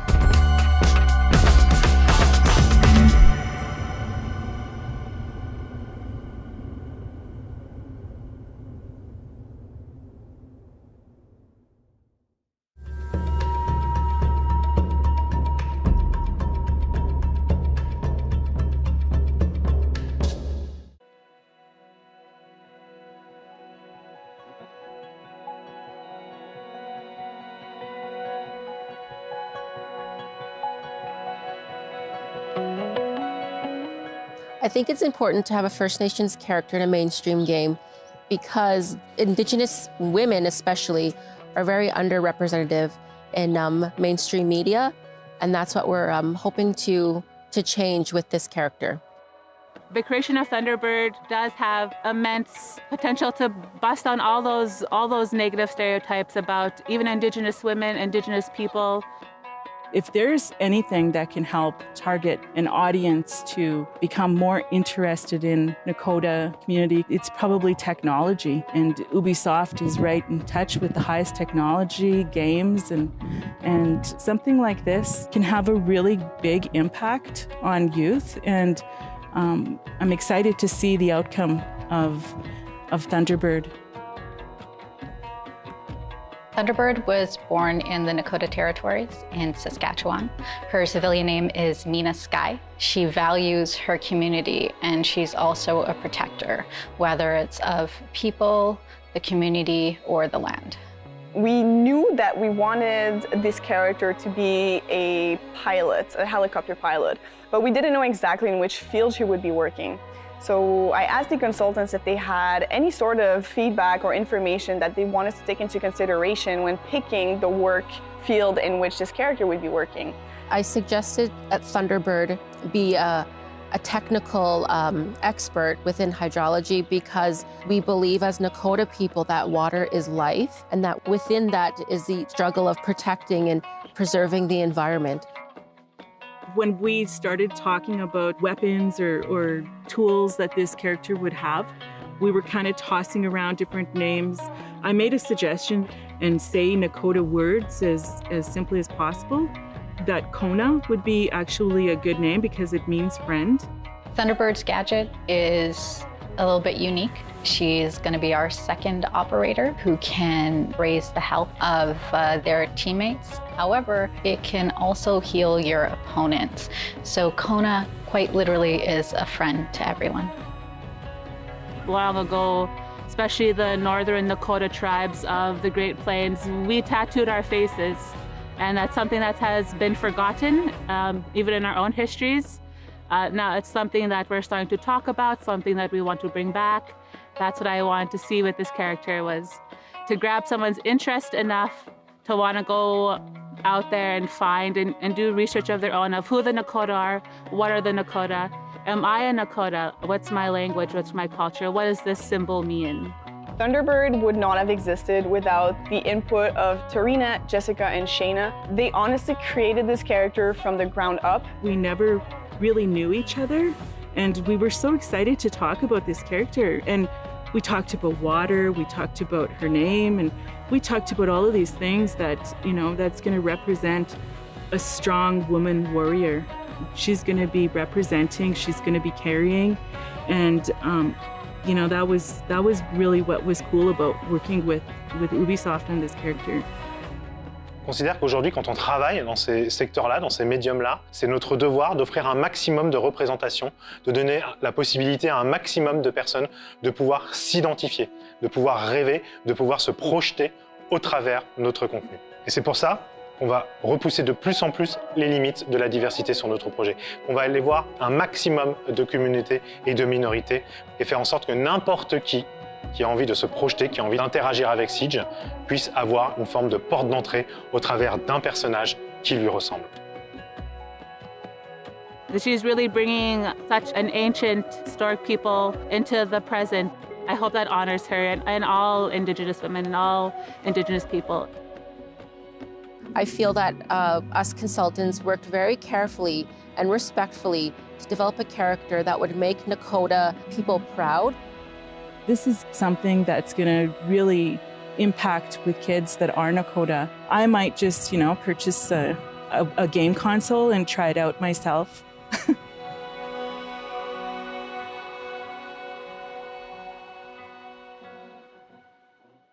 Hey everyone, thanks for joining us. We've got a great show lined up for you today. We've got a bunch of amazing folks from dev team members of the community, and our community team who are going to take you through a bunch of great topics related to the upcoming season of Siege.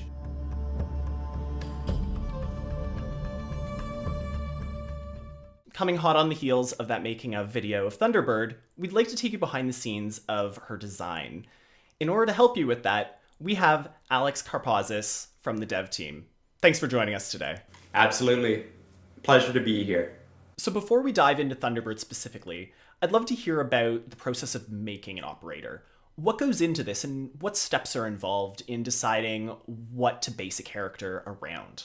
Starting an operator starts with a lot of exploration. On the gameplay side, there's a bunch of gadgets we want to try out, things that are interesting for abilities. On a universe side, there's interesting bios that we want to explore, different kind of people we want to introduce to the cast of characters of Siege. And on the character concept side, we want to play with different forms and silhouettes, something that you haven't really seen before in Siege. In terms of Thunderbird as a character, where did that conception begin? Thunderbird was really interesting. The entire team knew that we wanted to feature somebody from the First Nations in North America. This is our backyard. We wanted to represent somebody from that huge community, but we didn't know where to start. And we eventually found that it all really started from the casting. We wanted to find somebody who could speak their native language, bring an incredible performance to the character, and really do justice to who the character we want to build is. So this all began with our star, who is Sarah Lise MacArthur, and she really was the driving force behind Thunderbird. She knows how to speak Nakotan, she has an incredible voice, and that's really what honed in on the idea of a Nakotan operator in Rainbow Six Siege. In addition to working closely on the casting side of things, I also understand that you worked really closely, as we saw in the making of video, with consultants. I know you've mentioned that the symbolism was a really important part of where the consultants came into play. Was there anything in particular with the iconography that they helped with? The consultants were immensely helpful and so supportive of what we were trying to do with Thunderbird. Once we knew that we wanted to feature a Nakotan operator, that's when we found 3 amazing consultants, one of them being an artist, to start working on the background of the operator and the visuals. And so when you take a look at Thunderbird, there's actually a lot of emblems and iconography that has a lot of emotion and meaning behind them. Are there any that you'd be able to dig into specifically right now?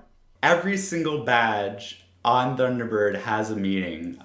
If you take a look at the back of her jacket, for instance, the six-pointed star, which is a huge, huge symbol for the Nakota Nation. It represents so many things, most of all balance between life and death, between masculine and feminine. That was a really important thing we needed to nail, and we worked really closely with the consultants to make sure that that emblem was meaningful and respectful of everything we wanted to represent Thunderbird. That's amazing. And I feel like one of the other things that's really, really identifiable on Thunderbird's jacket is the word Wagia. What does that mean to Thunderbird? So Wagia is Thunderbird in Nakotan. And also we wanted to make sure that that language was visible on the character, just like it's something that you can hear Thunderbird speak in the animated short that we released. Making sure that the language was a part of the character was very important, and that's why you see it on the back of the jacket too. So working with Sarah Lise MacArthur on the animated trailer, were there any big takeaways on your side? I think the biggest takeaway was we learned so much from our consultants, from Sarah Lise MacArthur, and the hope is too that many, many more people can learn about the Nakota people, their language, their art, and really open up opportunities for people to investigate and learn more about these amazing people. Thanks for taking the time to bring us through the design of Thunderbird. In the meantime, we're going to jump into the animated trailer that we mentioned before, but if there's anyone you'd like to thank, Alex, you have the floor. I just want to thank the team for being so incredible. Thunderbird was an immense amount of work, and I know everybody's so extremely proud of her. And I also know that they're already hard at work on the next couple of operators that are already being worked on. So thank you so much. It means a lot to so many people to share these operators with the world. Ready? 6 years ago, I met a pilot. She saved my life.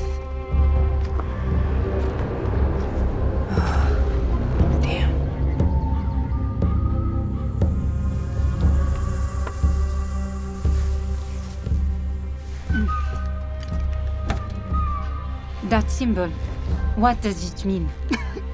This jacket was my father's. Dagu Wakan, Wichachpi. The creator's star has many meanings. Love, wisdom, bravery.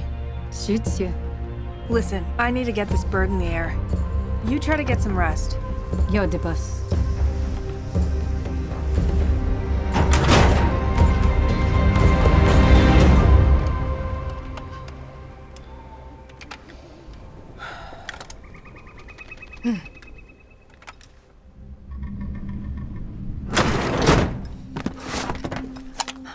What's happening? Shh.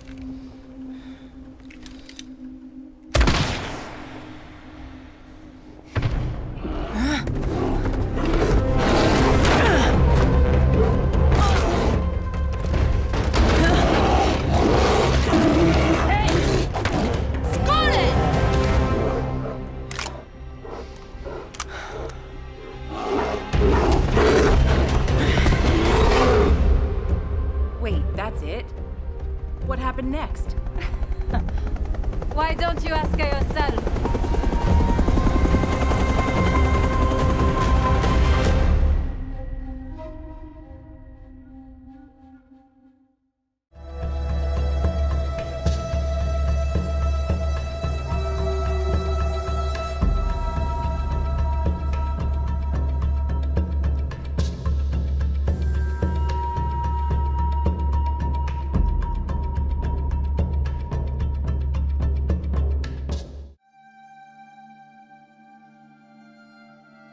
Hey everyone, my name is Josh. I am one of the CRs for Rainbow Six Siege, and you may also know me as UbiYubble on the Ubisoft forums, Steam, and Reddit. With the release of North Star, we figured this would be a good opportunity to discuss some of the top issues that we have gone over the past year. Without further ado, let's dive right into it. Up first, let's talk about smoke propagation and Smoke's toxic babes. We're excited to announce that with the release of North Star, Smoke's toxic canisters will no longer clip through ceilings, floors, or walls. Up next, bullet hole peeking. We know that for players, it can be frustrating to get killed through a bullet hole and not necessarily know where that bullet hole came from. With North Star, we're excited to announce that bullet holes in soft surfaces will no longer leave small holes that will give an unfair advantage to peekers. Players will need to fire multiple bullets to create larger rotations, and it's worth mentioning that thin materials like window glass, barricades, and the inner core of props will not be affected by this change. Next, let's dive into some of the gameplay-focused issues that are affecting our community. We are improving the way the game detects flashes so that you can be more confident knowing how it will affect your opponent. To solve this, we are simulating the way light bounces off objects in the environment and evaluating the strengths of flashes to make sure that they are balanced. We're happy with the results so far and are now testing it to make sure it meets the standards in the heat of a match, and we are currently aiming for a Year 6 Season 3 launch for this. Up next, let's talk about certain skins that are difficult to see. We know that when you're peeking down a corridor, you want to make sure that you're actually seeing your opponent where they are. And we know that there are certain skins that make this a little bit difficult for our players. To combat this, we are introducing rim lighting, that way all cosmetics have a similar visibility across the board. We are currently aiming for a Year 6 Season 3 release for this, so be sure to stay tuned to our social media for updates. Next, we'd like to talk about some issues that tie into your wider player experience with Siege. When it comes to cheating and toxicity, we know these topics are important for our community just as much as they are for us. In our last anti-cheat dev blog, we mentioned that we are working on building new cheat detections based on statistics to uncover our most disruptive cheat users. While this process was originally manual to stress test and help validate its accuracy, we are excited to announce that this process is now automatic. This means that sanctions for cheaters identified through data-based means will come quicker and reduce their impact on our community. Implementing an automatic process also allows us to work in parallel and strengthen our collaboration with BattleEye. We are also taking the time to further evolve the MMR rollback system by improving its reactivity and minimizing its negative impact on our players. The goal of MMR rollback was to help players when they are in an unfair match. That being said, we know that when you win against a team with a cheater and you are rolled back for that, it can be very frustrating, so we are working to address that. We will continue to tweak the design as we work towards a clear and fair system. We are not able to share an exact timeline at this moment, but we are working towards and aiming for a Season 3 release for this, so be sure to look out for more updates. We have also increased sanction penalties for abandon-related offenses, and this will be for ranked and unranked, and you will see this at the beginning of North Star. Paired with the recent improvements to the match cancellation, we expect this to help discourage this form of griefing while limiting the impact on our committed players. Now, this is only just a snapshot of what we're working on. Later on this week, we will share a top issues article that will recap these and some of our other top related issues. On top of this, we are also hard at work on focused updates for specific top issues, like an update to our anti-cheat dev blog, so stay tuned for more.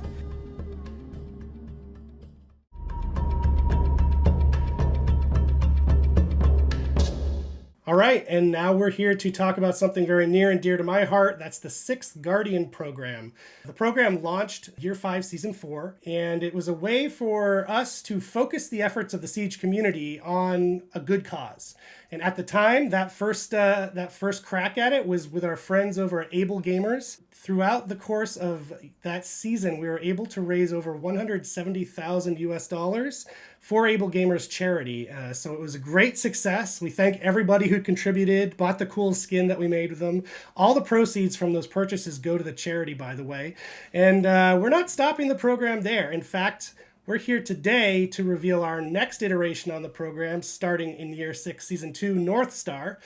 And we are joined by a representative, and in fact, the CEO of our next charity right here. His name is Steve Machuga from StackUp. Steve, how are you doing? I'm doing good, Eric. Thanks for having me on. My pleasure. We go back a long way. We're always been looking for cool ways to work together, and I think this is probably the coolest one we've found. Pretty damn cool. Thanks. What is StackUp? Why don't you walk us through what your organization does? So StackUp is a military charity. We provide support to U.S. and allied veterans through our 4 main programs. We have our supply crate program where we send Xboxes and PlayStations to units deployed forward. We have our air assault program where we fly disabled or deserving veterans to various gaming events like Comic-Con, E3, PAX, or to studio tours to check out their favorite games, how they get made. Our Stacks program where we have little fire teams of volunteers that get out and do good things in their neighborhood, volunteer where they can. And then finally, last but not least, we have our Overwatch program, which is our 24/7 suicide prevention team for veterans online through our Discord channel. If you're having a tough time, you need someone to talk to, our volunteers are there and ready to go. And if it's okay to say, you yourself served overseas, didn't you? 8 years in the Army, 4 years infantry, 4 years intel. And is that sort of what gave you a bit of inspiration on the downtime? Oh, yeah. Yeah, gaming was definitely something that I used both overseas and when I came back home to reacclimatize myself to being back home. It's definitely a strange reality, stepping off the plane and just going down the street to get a chili dog. It's like, where did I just come from again? Oh my, what in the world?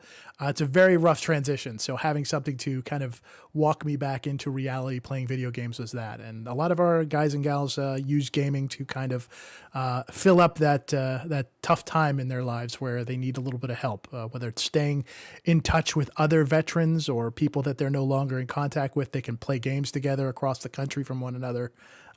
Gaming works out as a wonderful way to keep veterans motivated, their morale high, and generally part of the conversation. Now, one thing that was interesting that you mentioned in there right at the top is it's not just a U.S.-only charity. You're serving military organizations outside of the U.S., is that right? One of the things that we try to impress upon people is just because we're based in the United States, we are not just a U.S.-based charity. We help U.S. and allied veterans, which means if you put on a uniform and you're one of our allies through NATO or ANZAC, Australia, New Zealand, any of our allies out there, we will work with you. And that fits in perfectly with the theme of what Rainbow Six is, right? Exactly. It's very strange. Like I was actually reading the original Rainbow Six book while I was in Ranger School. So it was a very weird reality of, this multinational anti-terrorism unit. And, it was so crazy that here we are now, almost 20 years later.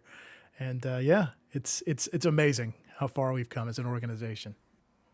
So how do you feel about partnering with Siege and our community on this? Oh, it's super exciting. I mean, you guys over at Ubisoft sure know how to run games as a service. It's amazing, and we're happy to be a part of it. It's a wild ride working on Siege, and I don't think any of us would ever change it. So without further ado, we've talked a lot, but I'm sure people want to actually see what this bundle looks like.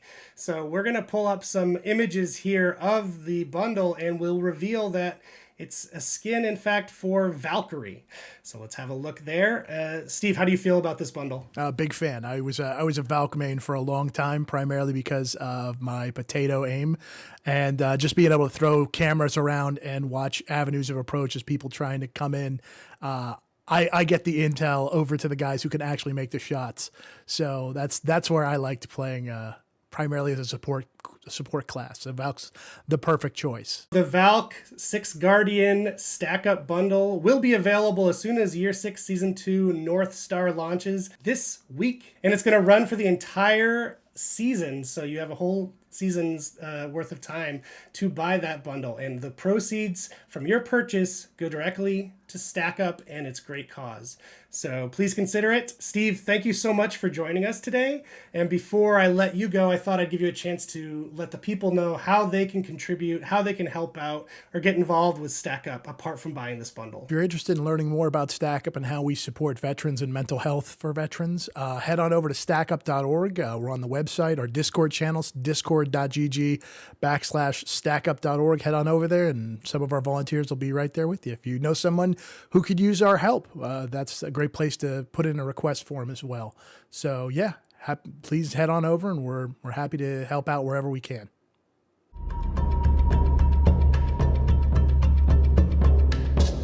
Hey Hey everyone, I'm here with Guillaume to talk about crossplay and cross-progression coming to Rainbow Six Siege. Some amazing announcements today in our show, and we'd like to spend a little time talking about these. First, let's talk about Stadia. So how and when will this rollout happen? Stadia, we're very excited about it. It's going to be out and released on June 30th for everybody. So on June 30th, you'll be able to play on Stadia, and you will also be able to play with PC player, and your progression will also follow you whenever you play on Stadia or on PC.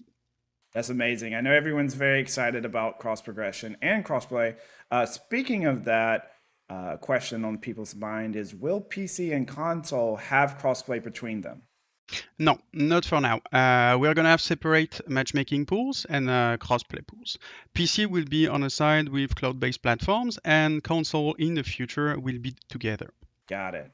So, and to be clear, when we talk about console crossplay, which generations are we talking about? We're going to talk about every generation, PS4, PS5, Xbox One, Xbox One X. Perfect. Now, it's something that is a highly anticipated community feature. So let's talk a little bit about the console crossplay coming. What steps do we need to take now to make this thing happen? We're going to need to be very careful on how we do it, because as you know, Siege is a live game, so it's like changing the wheels of the car while we are riding on the highway, right? So we're going to have a lot of work to do on the UI to make sure that all the invite flows are working properly, and we'll also have a lot of work to do on the tech side to be sure that all the different and separate environment that we have right now are merged into one so that they can support crossplay and cross-progression. This is going to be a community question that pops up with crossplay, cross-progression. Does this mean when console crossplay happens that we will be supporting mouse and keyboard on consoles? So this is indeed a very good question. We are working on looking what we're going to do it and how we're going to handle it. That's for sure. It's something that is on our roadmap, but it's a very complicated topic. And again, the idea is to make sure that we do it properly. So yes, input spoofing, and how we manage them in the matchmaking is on our top priority list. Yes, for that feature. Yeah, that makes sense. So if console crossplay is coming in 2022, what can we expect between now and then? First step will be the release of the Stadia version in June 30th. And after that, we're going to be hard at work making sure that everything is ready for the console launch early next year. Amazing. Well, I think that's awesome. I think I speak for everyone when we say we're very excited for this to happen. In the meantime, everyone keep an eye out on channels throughout the year, and we'll keep you updated on the progress as we bring crossplay to Rainbow Six Siege. Thank you.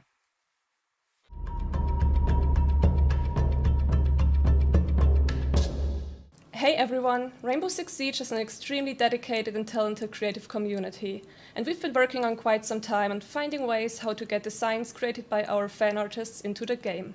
In March 2021, we launched the Community Artist Bundle program together with Prime Gaming and the very first community-created bundle by Source Siege for the operator Cavera. The response of the community has been absolutely fantastic, so big shout out to Source Siege for creating this fabulous set. Today, we're extremely excited to announce the Year 6 Season 2 Fan Artist Bundle, designed by the one and only Sunstark. Sunstark has been a pillar in our community with her amazing fan art for Siege, and she has a very unique story to share, because while we were creating her bundle, she was actually hired by Ubisoft to work on Siege full-time. She's here on the show with us today, so welcome Sunstark, and why don't you tell us a little bit more about yourself and your story? Hi, I'm Sunshine Kim. You know me more as Sunstark. I'm a character concept artist working in the video game industry since 2015.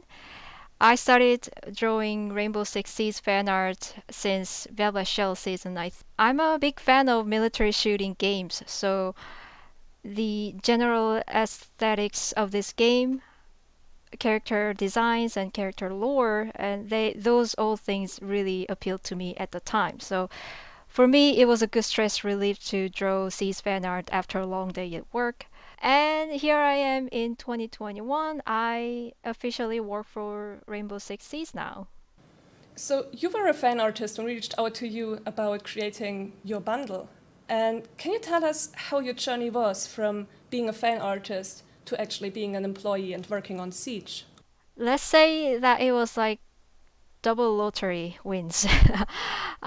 It was already a big honor for me to be invited to this amazing program that to be immortalized in the game. And during the production, during the production of this bundle, I actually got approached by the art team of Rainbow Six Siege that if I would be interested in applying for the role on the team. So I did. I applied, and I got hired. It all happened in 2 months, and it was crazy. Yeah. Absolutely incredible. So, what is your position within Siege exactly? I'm a character concept artist working on Rainbow Six Siege team.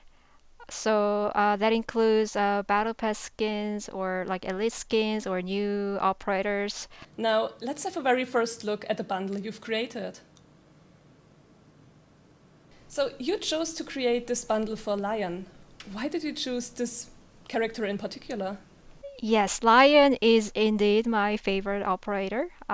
If you follow my social medias, 90% of my contents include Lion, so it's not a secret. I I just found the character really the lore is really interesting to me. It's quite dramatic. It's not for everybody, but he's just unique personality. Not good, but unique. His unique personality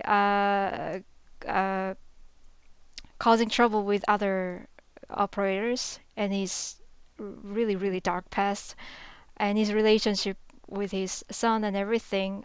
It just made the character super rich, and I enjoyed adding my interpretation to every fan art I did for him. What inspired you to create this bundle? There was one time that I did a fan skin for Lion, which was firefighter theme. And to be honest, I went in super lightheartedly. I just enjoyed aesthetic. I just enjoyed mashing up firefighter uniform and then all the tactical gears together. It was just fun, creative process. When I posted it up, I got several messages from actual firefighters in our community, and they were all thanking me. All I did was just drawing a fan art of my favorite character, but they were thanking me for representing them in my art. So when Ubisoft approached to me and presented this idea, of course I'm going to take it. I immediately thought I gotta make that fan skin to be real. So yeah, there was no other option. It was going to be firefighter since the beginning, and yeah, this is my tribute to first responders in our community. You had that idea in your mind of creating a firefighter skin for Lion, and now we'll have it soon in the game. Can you tell us a little bit about that process from getting the idea in your head into the game? Yeah, absolutely. I really enjoyed working with the Siege team. And remember, this was before I joined the team, so I was just a fan artist. I was just a fan. They treated me like I was on-site artist, so it was a really good. It was a good taste for me to what it's like to work with the Siege team. And the 3D artist that I worked with was just amazingly talented artist that I'm really happy with the outcome. I'm glad that I got to taste that process before I joined the team. Thank you so much for being here on the show with us today, telling us more about yourself and your bundle. And we're incredibly excited until the release. We can't wait to see it in game. Thank you for having me here. I can't wait to see bundle either, and I can't wait for you to finally see my son. We're sure you will want to know how you can get your hands on the Lion bundle and when. So the bundle will be available shortly after the release of Year 6 Season 2 next week, and it will be available via Prime Gaming, which means it will be free for all Prime members. So make sure that your Amazon Ubisoft accounts are linked, and keep an eye out on our social channels and our website for any more information about this.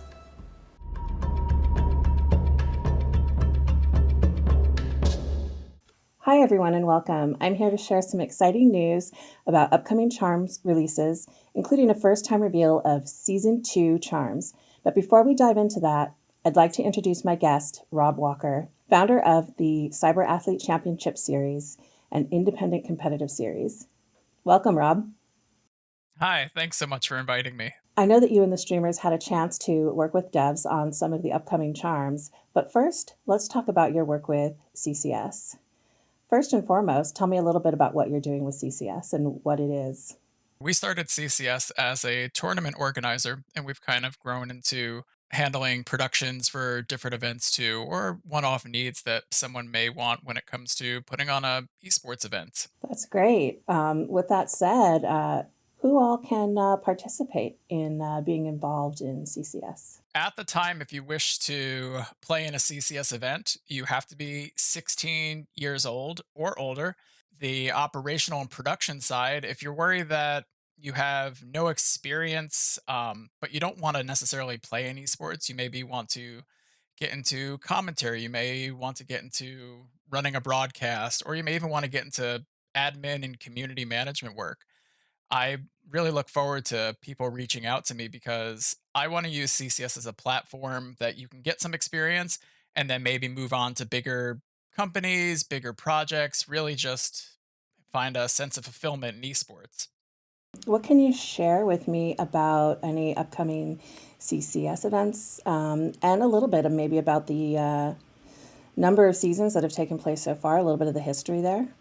We've had 5 seasons, and then we've also had one season that was focusing on women in esports, and there's also one that's coming up. I think over the course of us starting in 2017, we've had around 20 or so events, whether it's qualifiers, leagues, tournaments, charity events.